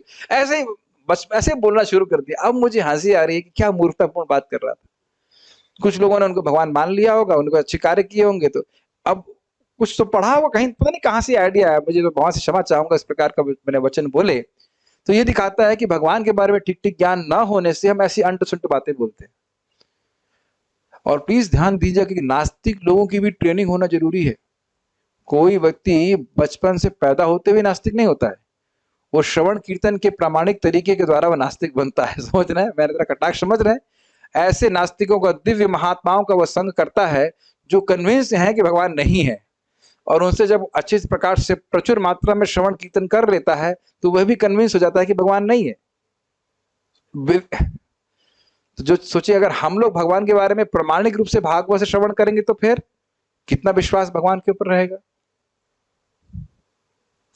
एक साधारणतम व्यक्ति के लिए भगवान के कर्म, प्राकट्य तथा तिरोधान, भगवान के नाम रूप, साथ समान व्यक्तित्व तथा उनसे संबंधित सारी वस्तुएं रहस्यमय यज्ञ ही होती हैं। अब श्रील प्रभुपाद जी कितना अच्छी बात बोल रहे हैं कि एक सामान्य व्यक्ति, जो राह चलता व्यक्ति है, उसे क्या पता भगवान के बारे में। और जो तथाकथित लोग हैं जो अपने को ज्ञानी प्रस्तुत करते हैं, वह भी साधारणतम ही है। वो अपने को ही नहीं समझते तो भगवान को क्या समझेंगे। और ऐसे लोगों को हम आंख मूंद करके विश्वास कर लेते हैं कि इस वैज्ञानिक ने ऐसा बोला है। कितना बड़ा दुर्भाग्य है। अंधा यथांधेर उपनीयमाना तेषु तंत्रा उरुदाम निबद्ध। अंधा व्यक्ति है और उसका लीडर भी अंधा है और वो सोच रहा है कि वह तो अंधा नहीं है। अंधे व्यक्ति को मालूम रहेगा कि मेरा लीडर अंधा है? शिवम प्रभु, मान लीजिए मैं अंधा हूं और मैं किसी के कंधे पे हाथ रख के आगे बढ़ रहा हूं, एक हाथ रखते हैं, तो बताइए हम मुझे कैसे मालूम चलेगा कि वो अंधा है, यदि वो ये ना बताए कि मैं अंधा हूं? क्या आप इस तथ्य को आज के समाज में देख रहे हैं? देखिए, हम लोग सुनते हैं और हमें लगता है यही बात बार बार क्यों बोलते हैं। अगर आप एक बार जीवन में देखने लग जाएंगे तब कभी बोर नहीं होंगे इस बात से। देखिए किस प्रकार से माता पिता हो, शिक्षक हो, चाहे कुछ भी हो, बोल बोल के बच्चों की मति खराब कर रहे हैं। मैं देख रहा एक बच्ची थी, वो उस पर सुन रही थी, इसी तरह जूम क्लास कर रही है और टीचर यही बता रहे हैं मॉस्किटो कैसे भगाने चाहिए, मॉस्किटो रेपेलेंट लगाना चाहिए, ये लगाना चाहिए, वो लगाना चाहिए। उसको बोलो माया कैसे भगानी चाहिए तो बताओ। और उनकी अम्मा भी पीट पीट के भेज रही, तो जूम क्लास में क्यों नहीं जा रही? लेकिन अगर बच्चे लोगों को कुछ कृष्ण भावना के बारे में बताएं तो वहां माता पिता की कोई रुचि नहीं है। अरे आप हंसेंगे, हमें कॉलेज में कार्यक्रम करने गए तो वहां एक माता ने केस ठोक दिया, कोर्ट केस ठोक दिया स्कूल वाले के ऊपर, ये हमारे लड़के को ब्राह्मण बनवा रहे हैं। वो क्रोधित हो गए, हमारे लड़कों का ब्राह्मण बना रहे हैं, हरे कृष्ण करवा रहे हैं आप। ऐसी कलयुग में मती है, बताइए कहां जाएंगे?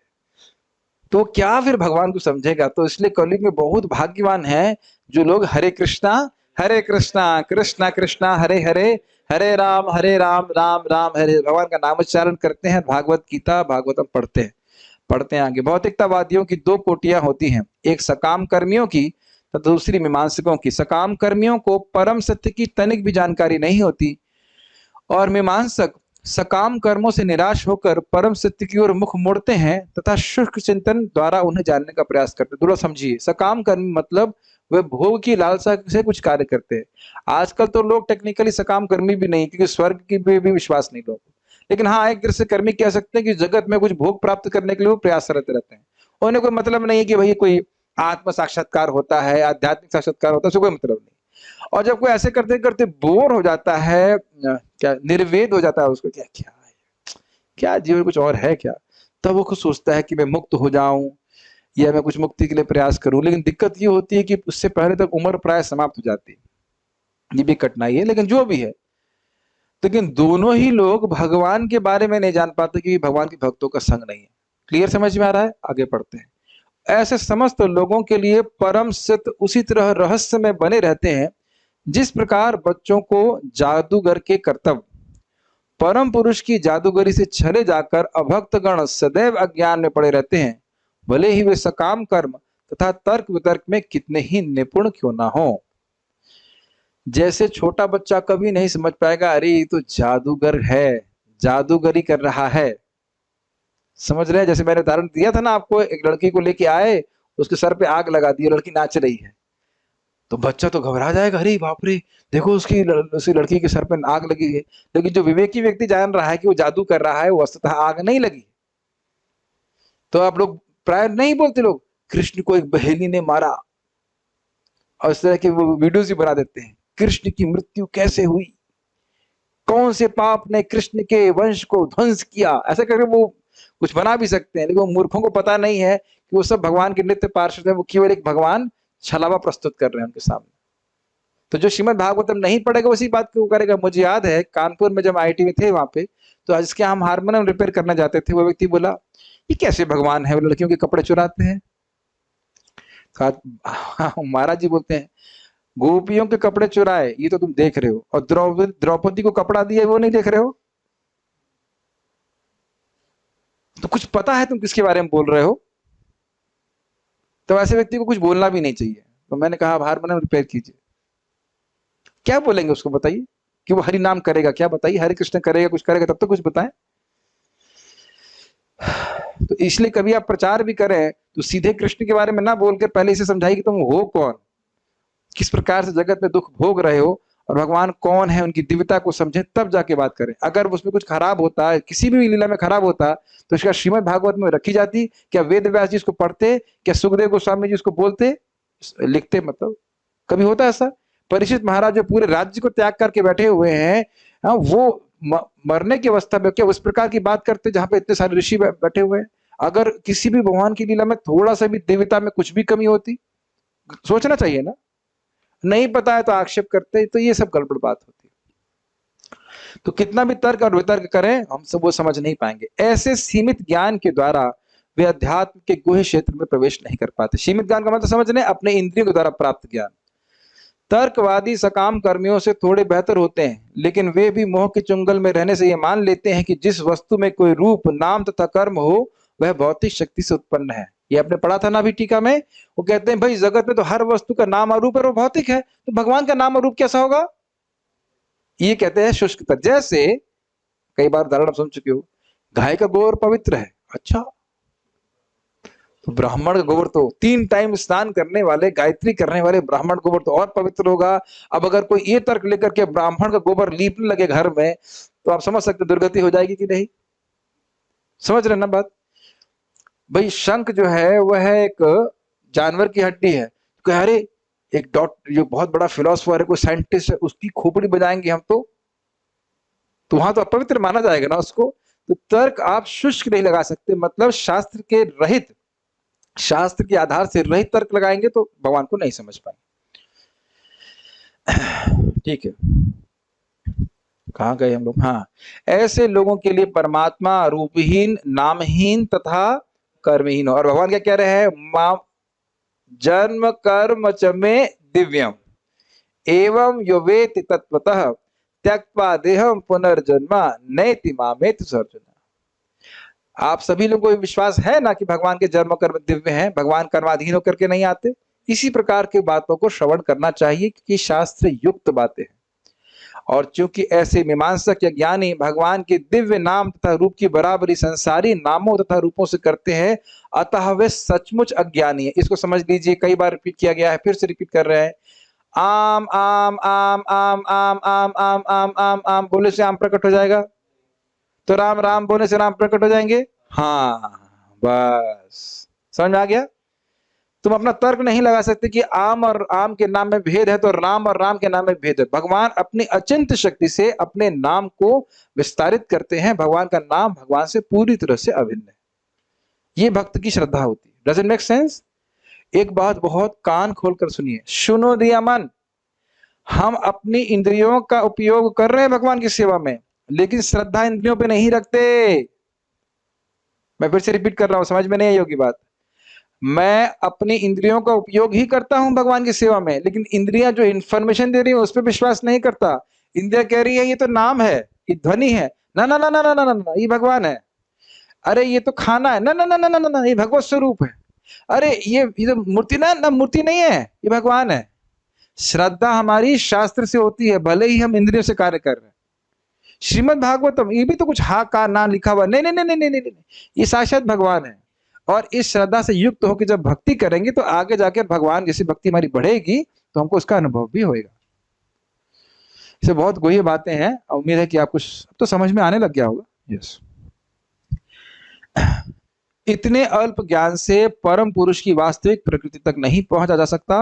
जैसा कि भगवद गीता में कहा गया है, भगवान सदैव यहाँ तक कि भौतिक जगत के भीतर रहते हुए भी दिव्य अवस्था में रहते हैं। इसकी व्याख्या कई बार की गई। परमात्मा के रूप में वो सूअर के हृदय में भी हो तो भी अपनी दिव्य स्थिति में हमेशा रहते हैं। लेकिन अज्ञानी व्यक्ति भगवान को विश्व की एक महान विभूति मानते हैं और इस प्रकार से वे माया द्वारा भ्रमित होते रहते हैं। कुछ लोग कहते हैं हम भी भगवान को मानते।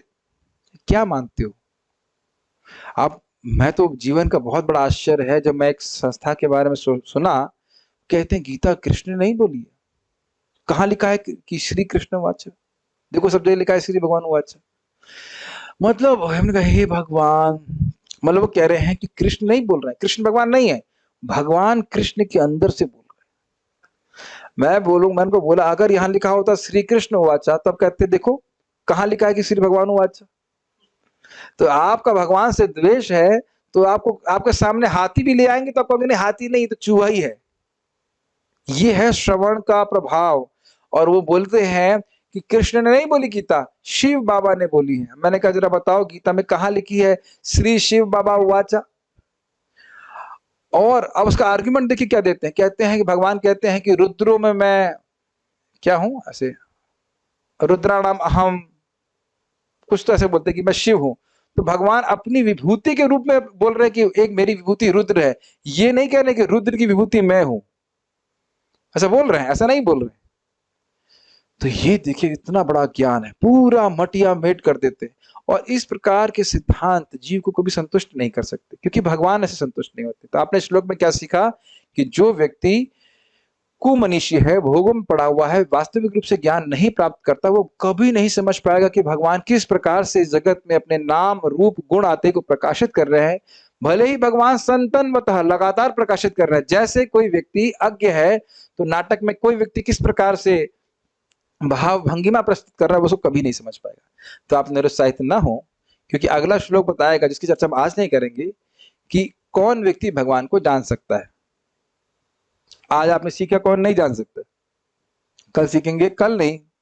अब दो ऑप्शन मैं जानना चाहता हूं। एक लीला है चैतन्य महाप्रभु की सार्वभौम भट्टाचार्य का उद्धार, जिस लीला को श्रवण करके हम समझ पाएंगे कि इतने बड़े आचार्य सार्वभौम भट्टाचार्य, जिनके सन्यासी भी स्टूडेंट्स थे, वह भी भगवान महाप्रभु को नहीं समझ पा रहे थे। तो मेरी इच्छा थी कि उस समझाने के लिए आज, लेकिन आज संभव नहीं है। तो यदि आप लोग की भगवान यदि रोचते, यदि आप लोग की रुचि हो, तो कल हम उस लीला को चर्चा कर सकते हैं, और नहीं तो हम लोग कल सीधे फिर भागवत को भी कंटिन्यू कर सकते हैं। जैसी इच्छा हो आप लोग मुझे एक पोल प्रस्तुत कर दीजिएगा, you can poll vote for it. लेकिन बड़ी सुंदर लीला मुझे बड़ी पसंद आती है सार्वभौम भट्टाचार्य जी का। अच्छा, हाँ, थोड़ा समझ में आएगा वहां पे कि किस प्रकार से सार्वभौम भट्टाचार्य जी समझ नहीं पाए भगवान को, भगवान की कृपा हुई तो समझ पाए। अच्छा, कुछ प्रश्न है, मैं देख लेता हूँ। Mahaprabhu Srimanta Sankardeva told about this in Assam, नहीं समझ में। Sometimes before coming to bhakti, people come under the Mayavadi prachar and become their members and followers, but now understand the real tattva, but old attachment creeps in, how they should think and help themselves. एक प्रश्न यह है कि कुछ लोग भक्ति में आने से पहले मायावाद की धारणा से ग्रसित हो जाते हैं। वो बेचारे भोले भाले होते हैं और वो ऐसे लोगों से सुन लेते हैं, तो कभी कभी मन में आ जाता है कि भगवान तो शायद निराकार है। तो बार बार भगवान के बारे में श्रवण करना चाहिए, तो जहर बाहर से निकल जाएगा। और जब करना चाहिए, वो कठिनाई तो नहीं कुछ। कृष्ण मन में आते हैं, समझ में नहीं आया। कृष्ण मन में आते हैं अर्थात भगवान अपने नाम रूप गुण आदि को भक्त के हृदय में प्रकाशित करते हैं। क्या है वो श्लोक? प्रेमांजन छुरित भक्ति विलोचनेन संतः सदैव हृदयेषु विलोकयन्ति यम श्याम सुंदरमचिंत गुणस्वरूपम गोविंदमादि पुरुषम तमहम भजामि। इस श्रवण कीर्तन के द्वारा भगवान के प्रति जब प्रेम जागृत हो जाता है, तो भगवान अपने सुंदर अचिंत गुण स्वरूपों के साथ भक्त के हृदय में अपने आप को प्रकाशित करते हैं, और भक्त सदा ही भगवान को देख पाते हैं। एक बात आपने ध्यान नहीं दी, भूल गए होंगे, परमात्मावादी केवल भगवान को मन में देख पाते हैं, हृदय में, लेकिन भक्त हृदय में भी देखता है और बाहर भी देखता है। याद आ रहा है? ये अंतर आ जाता है, और बहुत अधिक मधुर रूप में देख पाता है। क्या निराकार से साकार जगत आ सकता है? आप बताइए, क्या ऐसा हो सकता है? अब इस पे तो बड़ा एक विशेष पूरा प्रवचन हो जाएगा, लेकिन एक सिंपल सी बात सोचिए। अंधकार का मतलब क्या होता है? प्रकाश का अभाव, यानी अंधकार की सत्ता प्रकाश पे आधारित है। समझ रहे हैं? निराकार का मतलब क्या हुआ? आकार का अभाव। तो आकार जो है वह मुख्य गुण है, और निराकारता यह गौण गुण है। तो परम सत्य में दोनों गुण होने चाहिए, मुख्य गुण भी और गौण गुण भी। तो भगवान का रूप गोविंद है, वह आदि कारण है, वह किसी के ऊपर आश्रित नहीं होते हैं। तो उन्हीं की दिव्य कांति है जो ब्रह्म के रूप में आती है। तो भगवान से जगत आया है। इसी को तो हम लोग सबसे बार बार कल भी यही सुने थे ना, जगत की सृष्टि करते हैं, पालन करते हैं और संहार करते हैं। तो निराकार की बात कहाँ से आ गई? कल के आप क्लास में निराकार थे या साकार रूप में आए थे? मुझे नहीं पता। अरे यहाँ मैं वीडियो ऑफ कर देता हूँ तो तुरंत हल्ला हो जाता है, अरे क्या हो गया, वीडियो नहीं आ रहा, वीडियो नहीं आ रहा। जब टीचर निराकार पसंद नहीं है तो भगवान कैसे निराकार हो जाएंगे? बताइए, क्या निराकार से क्लास आ रही है? आप निराकार से पूछ रहे हो, अब बताओ। क्या निराकार क्लास दे सकता है कभी? महाराज तो बहुत कटाक्ष करते हैं, अरे निराकार के भजन करने वालों से बड़ी दिक्कत है, कभी दुख में होंगे तो कभी वो पूछेगा भी नहीं, बेटा दुख में हो क्या, कुछ करूं क्या, पानी भी नहीं पिलाएगा। तो ऐसे ब्रह्म के पूजा करने से क्या फायदा?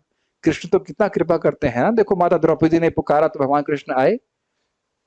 अभी तो कितना सुंदर प्रसंग है जब माता द्रौपदी हाथ, बोलने बोलते मैं इमोशनल हो जाता हूं, इसलिए मुझे बोलने का मन नहीं करता, लेकिन हाथ उठाकर जब बोल रही थी तो एकदम से कृष्ण जो है द्वारका में खड़े हो गए और कहे कि इसने मेरे को पुकारा है तो मैं कृतज्ञ, मेरे हृदय में द्रौपदी के प्रति कृतज्ञता बढ़ रही है और मैं इसको मतलब तुरंत, इसलिए भगवान आ गए, साड़ी के रूप में आ गए, उनको रक्षा किए। ब्रह्म को पुकारने से कुछ होता है ऐसा? कुछ ही नहीं होता, वहीं मर जाते। तो भगवान पता नहीं कैसे आप ये प्रश्न कर रहे हो, मुझे आश्चर्य हो रहा है। जब भगवान कृष्ण सब कुछ कर सकते हैं तो फिर वो निराकार रूप में क्यों प्रकट नहीं हो सकते? अब आप ये बताओ, लग रहा है आज आपने प्रसाद नहीं खाया इसलिए उल्टे सीधे प्रश्न कर रहे हैं। कह रहे हैं कि निराकार रूप में प्रकट हो जाए। निराकार और रूप क्या बोल रहे हैं, कुछ समझ में आ रहा है आपको? एक तरफ बोल रहे हैं निराकार, उस तरफ बोल रहे हैं रूप।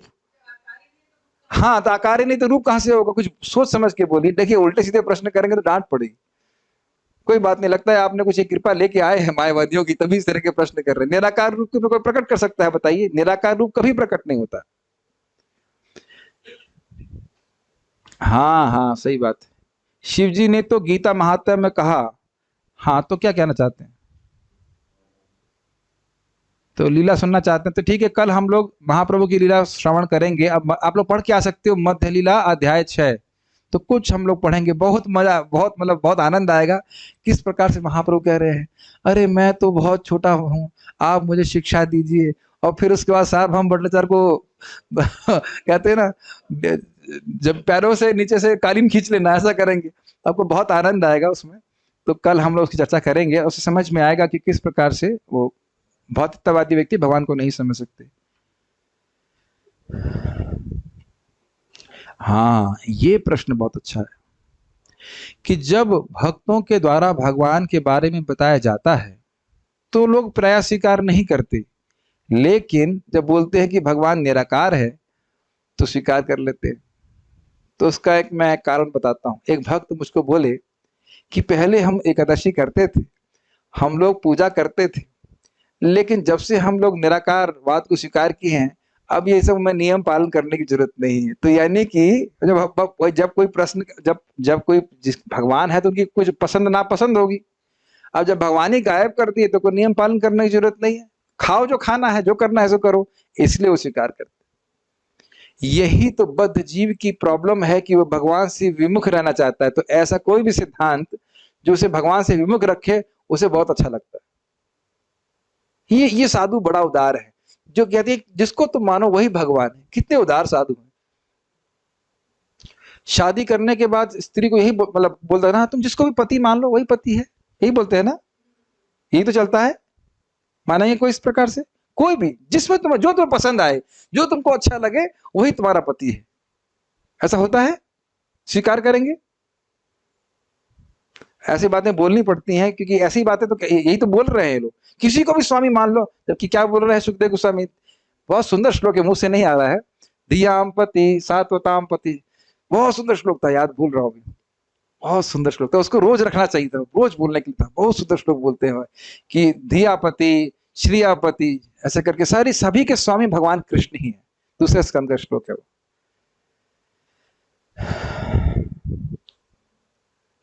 ओके, और कोई प्रश्न नहीं है?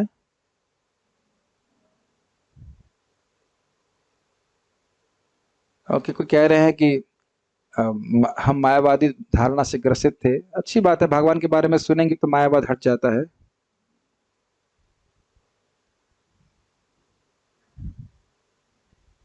How to know the world of affairs, is it only through दुख?